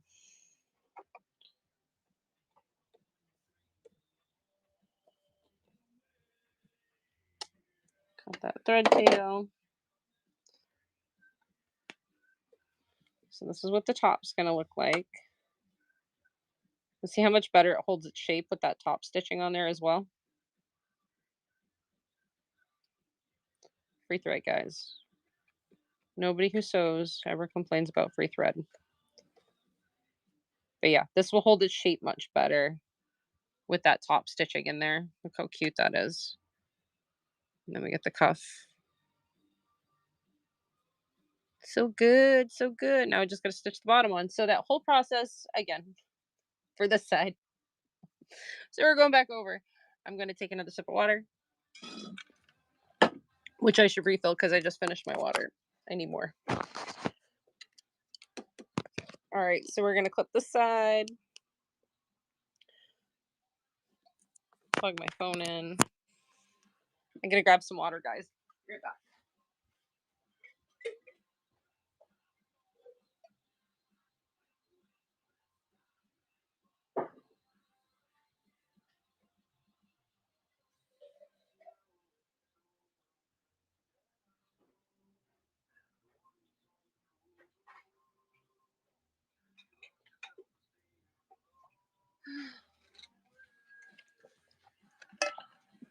I bet I drank a half gallon of water while I'm on here with you guys. Thanks. All right, so we've got, I guess it doesn't really matter what direction. Look, guys, foxy bum, little fox butt, bum bum. I guess it doesn't really matter which way this goes. So we're gonna start pinning it here or clipping it. I guess the biggest question is, where do I want the seam to be? I'll probably try to leave this spot open here. Okay, so we're going to take the edge of the cuff and we're going to line it up with that row of stitching, that line of stitching around the perimeter. That's what we're using to line up our cuff. So we have a nice even seam. And it'll be it's like a little mini ottoman. Were you here a little while ago? I'll show you what I have to remake this because I sold this one and I have two more people who want it or very, very similar. They want the full box. So we're almost done with the second one. This was the original one that I had done. So that's what we're working on. Thanks. So we are just going to clip it all the way around. Hopefully I don't have to reshuffle every single clip because I got overzealous with making sure that the cuff was taut like I did on the other out. That's too high up.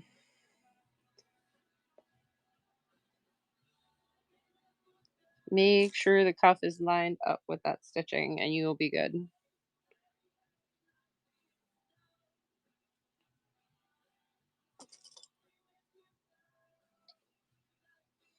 You can use pins for this if you want.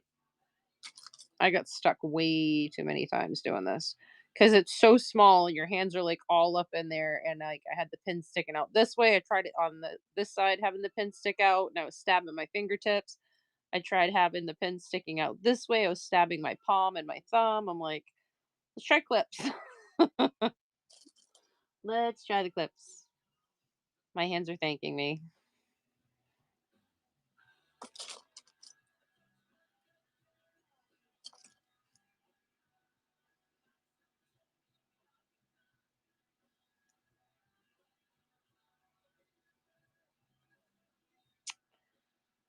Somebody should be playing the Jeopardy song in the background while I'm doing this because I feel like we need that right about now.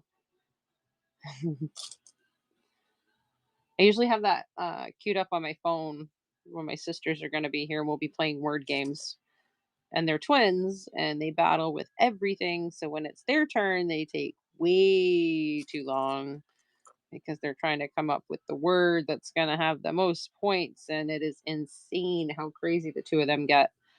And I start up that Jeopardy music on my phone and they just look at me and roll their eyes. And I'm like, oh, so you guys are loving sisters. You're doing the same damn things. And they do. Funny. All right. I overestimated that again. Little less overzealous stretching that cuff. Just line it up.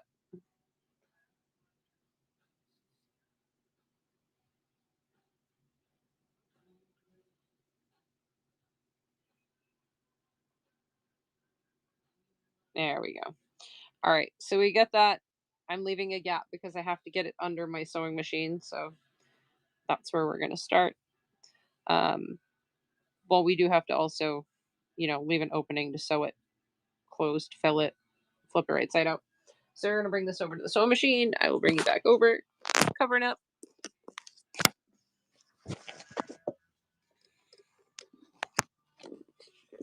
Why do I feel like it turns every dang time? Okay, stop.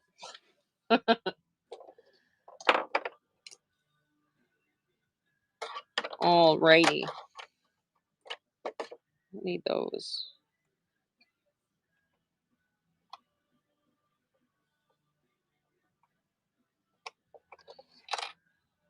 Dadgummit. I need my 1/4" presser foot on here. I use my zipper foot just to do that top stitching for the cuff because I can get closer to the seam where it's such a small. I want it close to the seam, and my presser foot, it would be too wide to use my regular presser foot for that. So now we're going back to our regular 1/4" foot. Don't need my snips over here. Get those out of the way.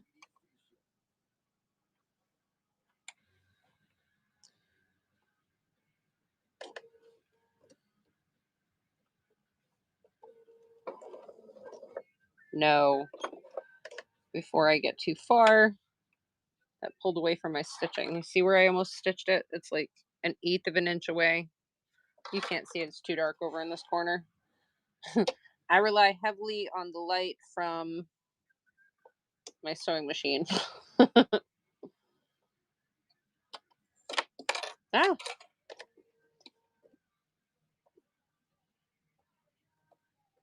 All right.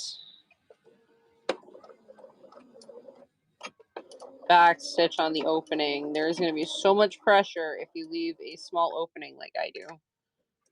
I only leave like 1 to 1.25 of an inch opening to fill it because I'm going to be hand sewing that sucker closed.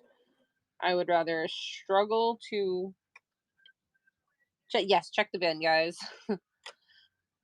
If you guys want to make your own pincushion, I have ground walnut and lavender, and one of those bags should fill up. You can technically fit all of that walnut in one of these pincushions, but you really got to pack it in there. I have done it. I have done it. She heavy. These typically weigh around 8 ounces, and I believe I have 10-ounce packages of walnut in there. All right, and I'm gonna lift up the presser foot every once in a while because I want to make sure that this cuff is laying down flat and I don't have any weird pleats or puckers in it, because it will show on the outside once it's finished and you go to stuff it. So there is a whole lot of shuffling and shifting just to try and keep the fabric as flat as possible when you're sewing over it.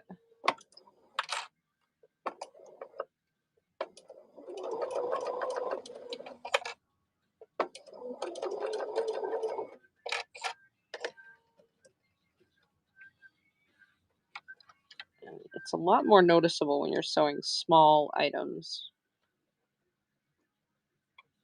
because there's just not as much room for forgiveness.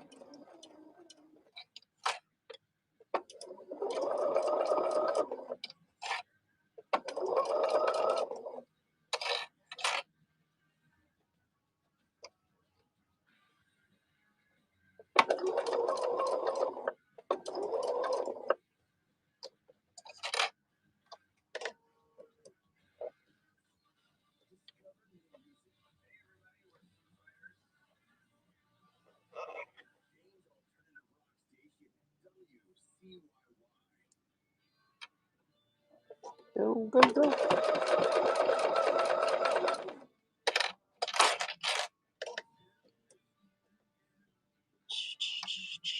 Get over there. So if I don't talk much while I'm doing this, this is like tedious.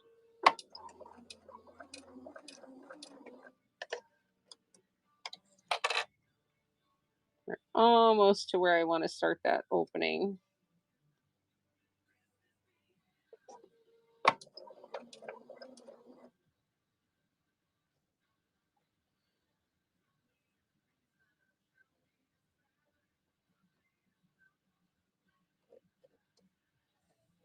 All right, there we go. I can get it all planned out before I stitch. My opening starts here. All right, that's as far as we're going. It's going to be a small opening. All these clips out of the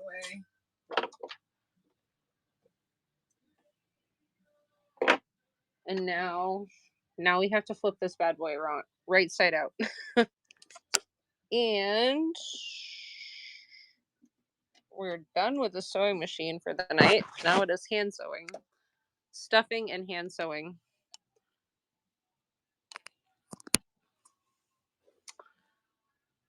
Okay.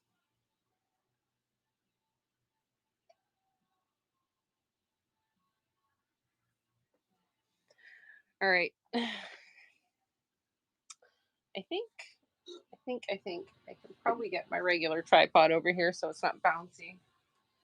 But I'm not gonna bother. It's too late in the night for that nonsense. Okay, I gotta try and flip this bad boy right side out through this little tiny hole that I left. It's actually a bigger hole than I thought it was, so that's good. Just means more hand sewing. Now we gotta birth this bad boy.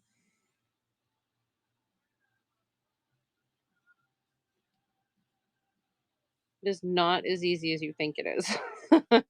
There are so many seams, plus the batting.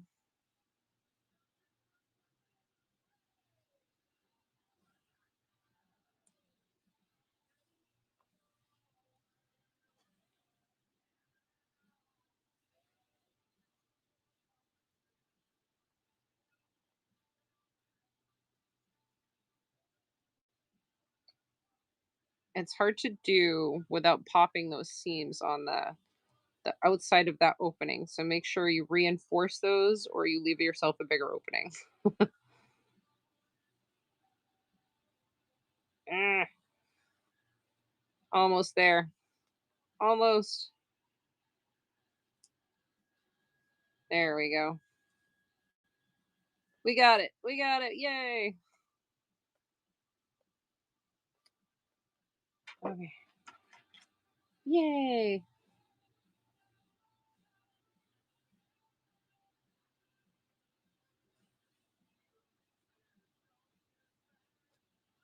Push out all those seams.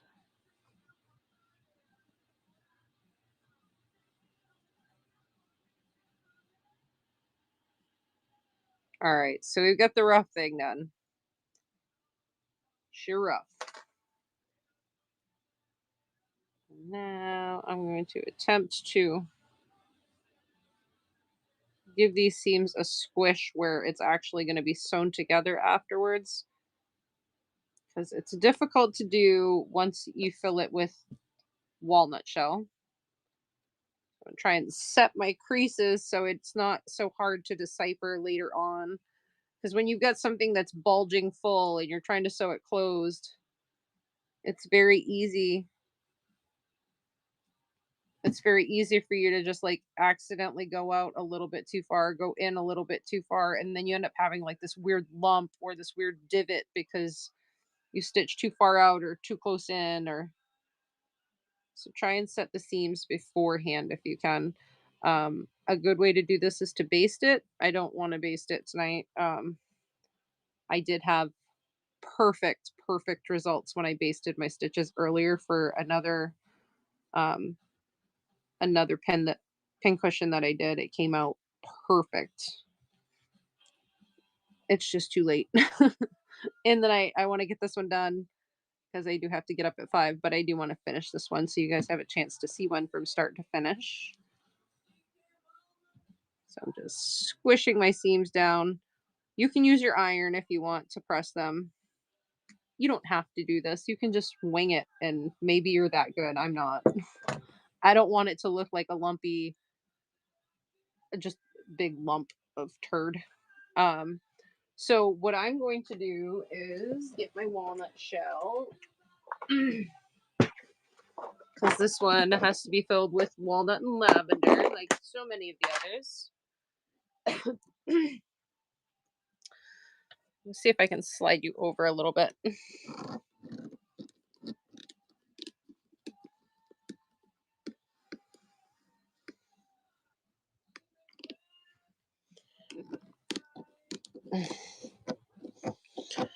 Get over there.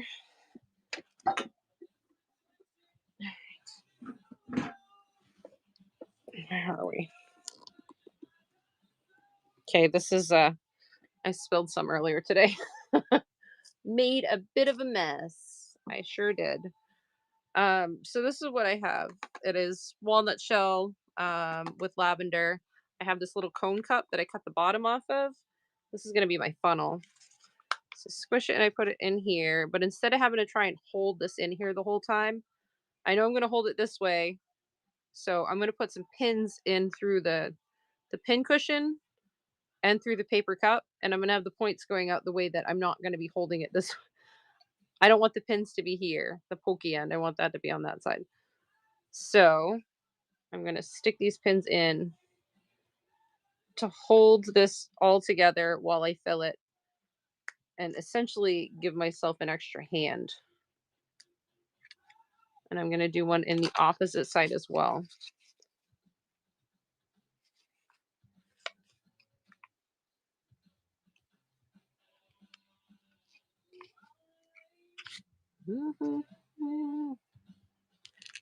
Small.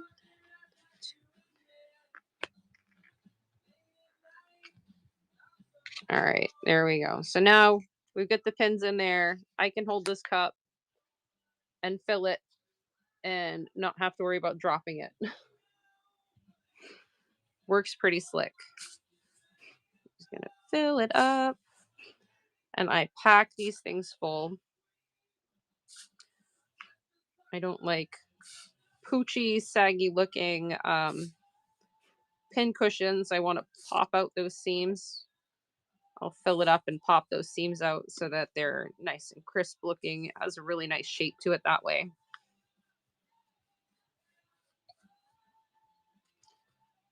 That's a settle.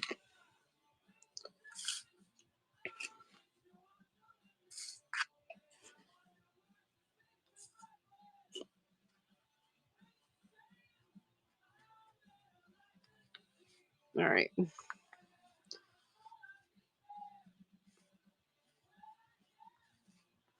Whole lot of shuffling.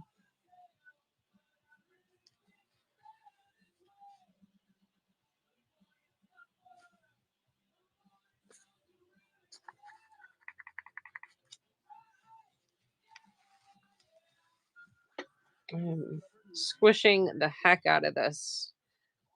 Squeezing it, trying to get all these seams to be popped out so I have nice crisp looking seams. Good loose thread there I didn't see earlier. All right. So I'm trying to pop out all those seams. I'm going to press this all afterwards after I get it all sewn shut. I'm actually going to squish down on it and I will press the outside. That'll help set the corner seams. And then I'll press the top and the bottom too. And it just helps hold the shape so much better.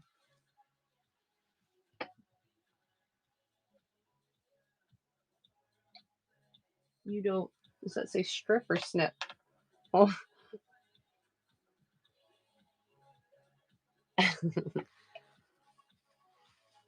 No, my computer is far enough away. The text was tiny. Snip the bottom? What do you mean snip the bottom?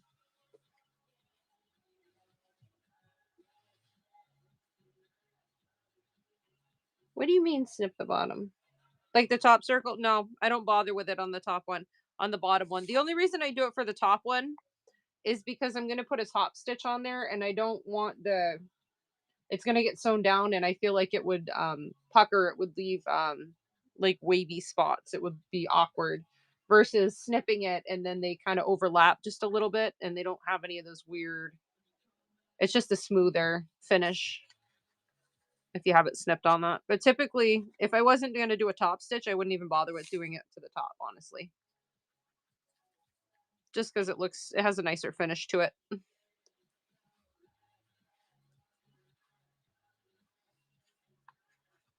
All right.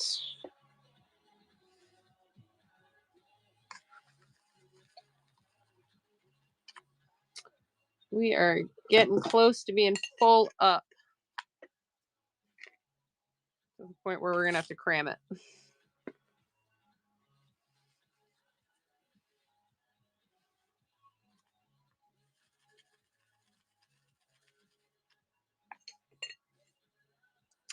Got my jammer stick. Like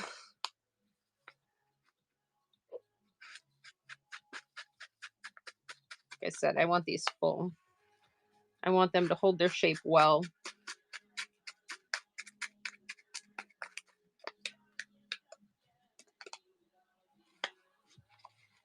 Poke out those corners. Not the corners, but the seams. Probably like another half a scoop should be good. Half a scoop.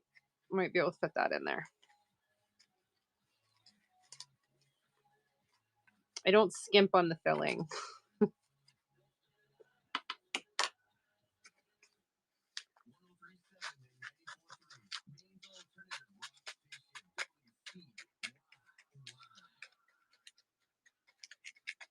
All right. I think we're good. It's pretty full.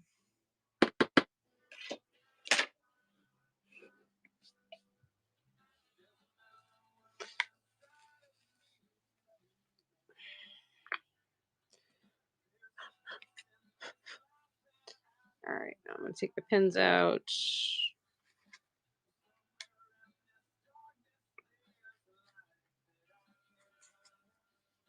There. Now she's pretty plump. I'll set that down so I don't knock it over. Cautiously, I've done that. Knocked it over. All right.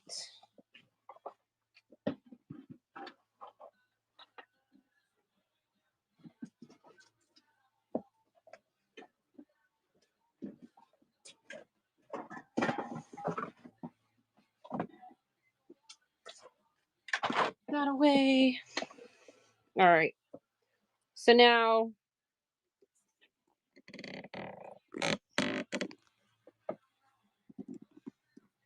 sorry guys, I'm trying to get this adjusted a little bit. There we go. So now I've got it's filled up. I'm going to see if I can squish that down a little bit more away from the opening. All right.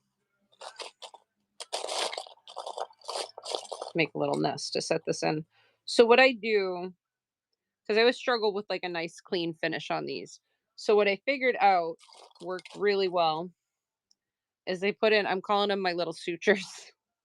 So I've got I pressed this all ahead of time. I got those seams pretty well set, like where the seam allowance is.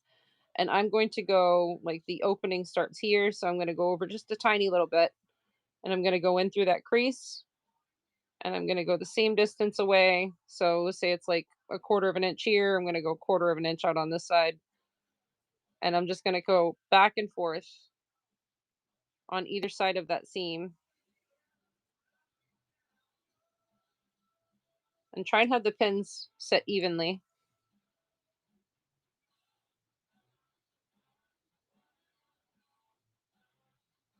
All the way to the end of the opening. And I'm going to show you, this is like the best way I found to anchor this so that everything ends up where you expect it to be. And you don't end up having weird waves or bumps in your seam, and it can be as invisible as possible. It comes out really clean. So put in my little temporary sutures.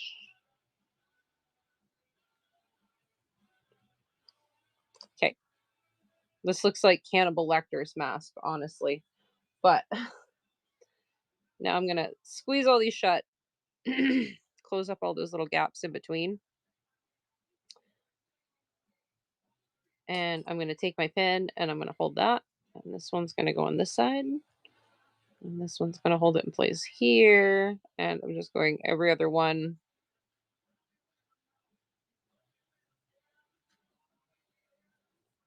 Close that all up again.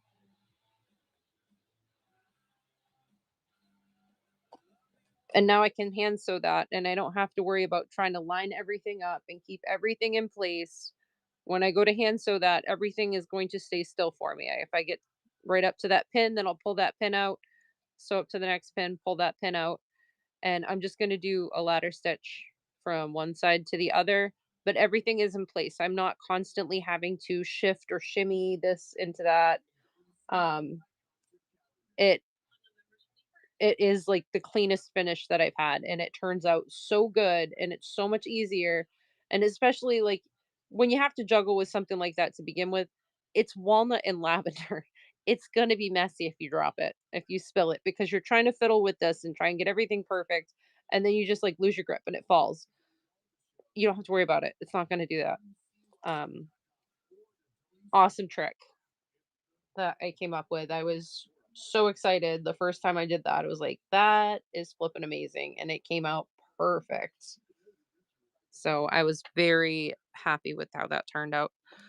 I'm going to change my thread. I've got to get thread. I am almost done. I am on the home stretch. I've just got to sew this shut. I'm going to do a ladder stitch. Got to thread my needle.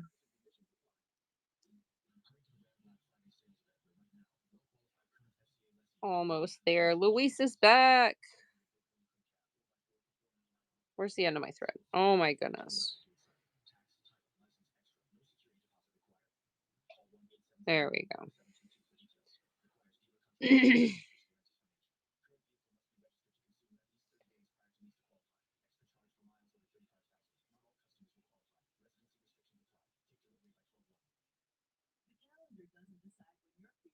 Make knot. I didn't even make my knot. Wrapped it around the wrong side.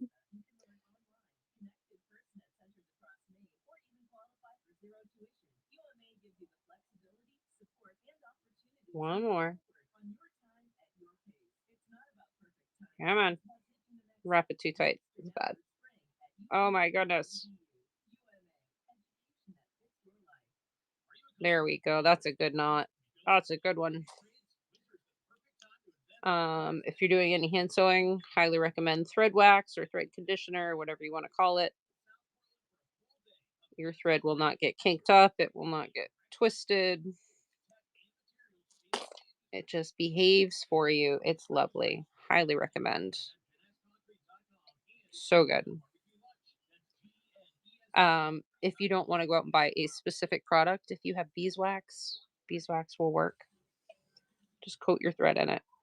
So I'm going to just do a ladder stitch. I'm going to go in through my opening though and try and have the needle come out in the crease like that. So I can bury my knot inside.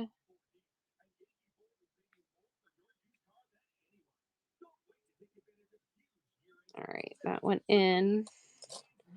I'm going to take the tail end of this, stuff it down in that hole so it's buried inside.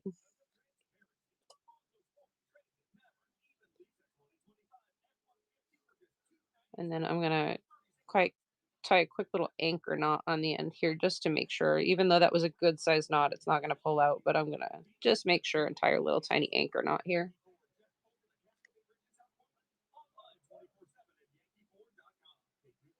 Darn kids upstairs. All right. So that's not going anywhere. And now I'm just going to do a ladder stitch where I'll take like a tiny little bite off of this side.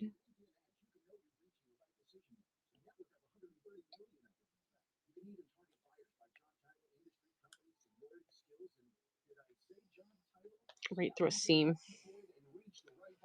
And I hold my thread away so I can see where the gap is.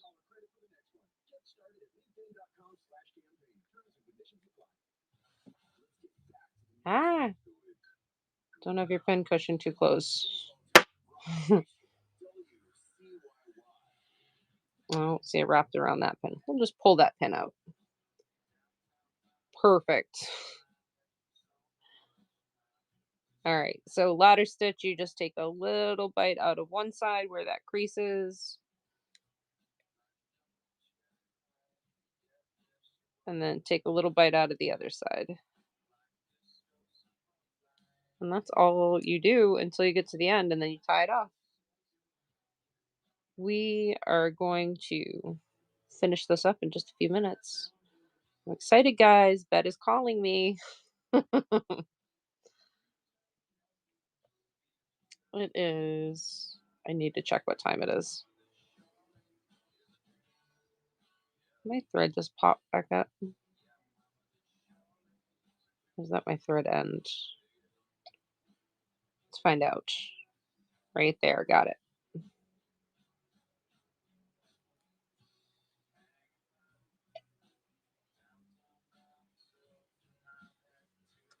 Let's see. It is 1:25 a.m. here. I have to get up at 5:30 with my 6-year-old.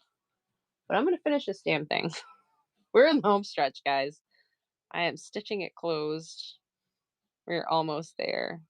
I got to that pin, so I'm going to pull that one out. All right. Let's take a bigger break than that. Got it.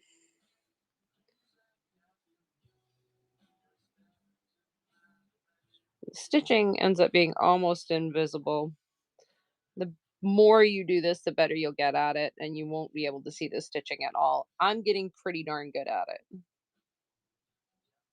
It's not one of those things I have to do frequently, but I've been making a lot of pin cushions, so I've been using this a lot more than usual. Nope. Nope. I can get by on like 3 or 4 hours of sleep pretty good. And honestly, I only have to make 2 pin cushions tomorrow. I can take a nap. Well, I say that. I also have to drive kids all over Helen Creation because, you know, grown adult children can't seem to drive. Can drive.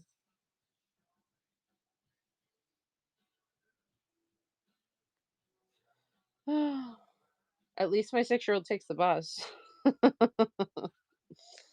All right, get that pin out of the way. Almost done. I'm so excited to see this one all finished. I want to send her a picture of it tonight to let her know that I did finish hers.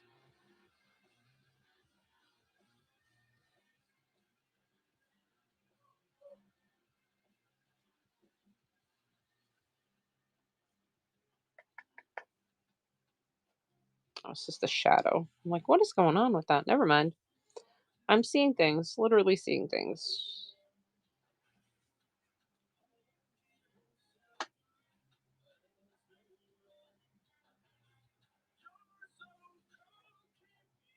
No, trace out and cut out the knit t-shirt pattern. I don't.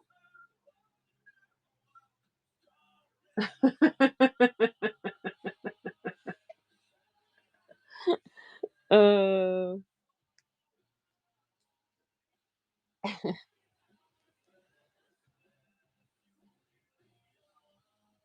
try it.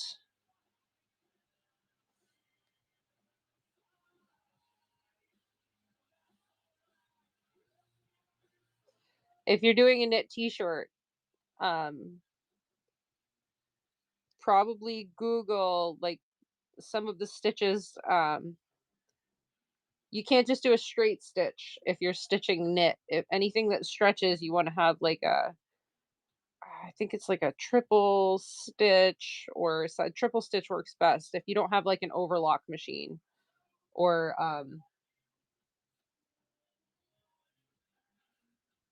yeah, there's certain types of stitches. If you use a straight stitch on a knit, if there's any stretch to it, then the stitches are just gonna pop on you. You have a surgery. Okay, then you're all set.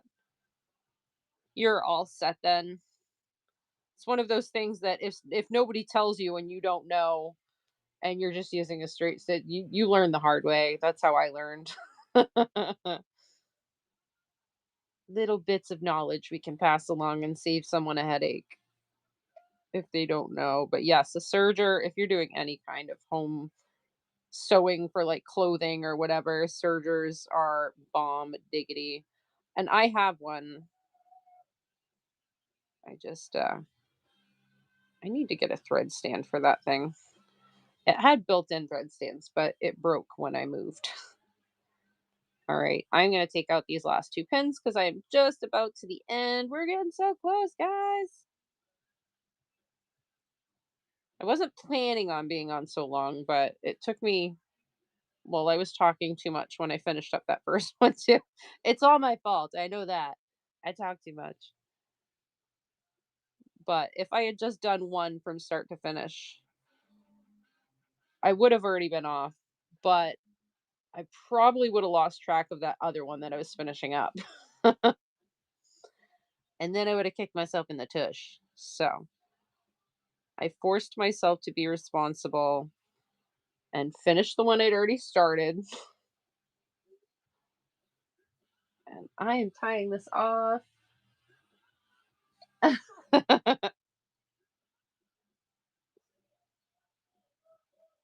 I am just tying this off now.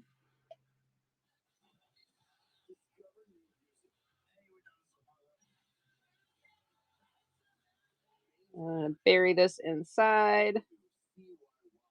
Not the needle, just the burying the end of the thread. Push it out the other side.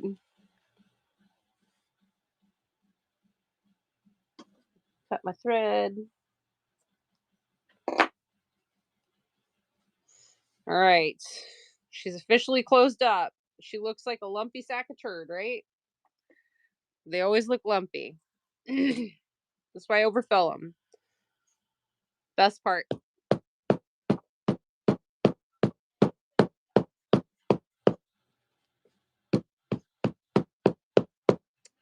Beat the heck out of it. It pushes out all of those seams. Gives you a chance to see little tiny threads that are sticking out that you missed the first time around.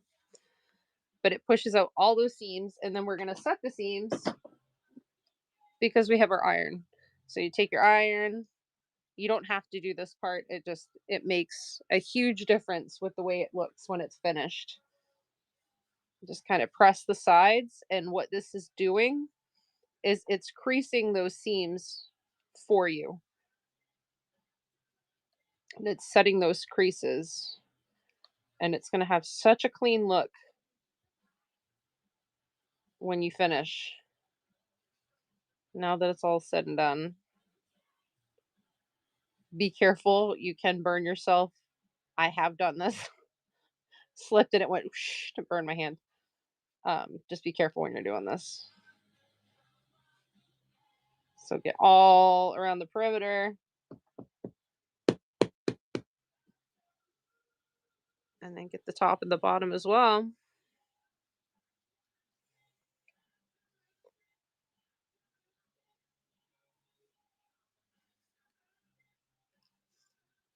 And it just sets all those seams for you, and it just holds the shape so good. And voila. It's still warm and toasty, but it smells so good. Wait a minute. That fringe popped up and I don't like it. Go back down. Look pretty, please.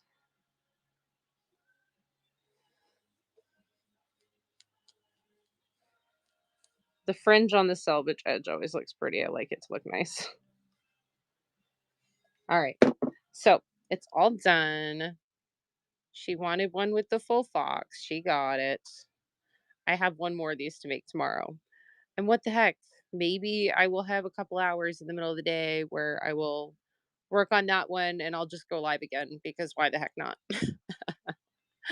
Thank you guys so much for hanging out with me tonight. This is going to get put in a little baggie. I don't know. It is 1:30 in the morning here. Let's go over and see if there's anybody that we can read. Oh my goodness. I want to read into somebody that I've rated or somebody that I know.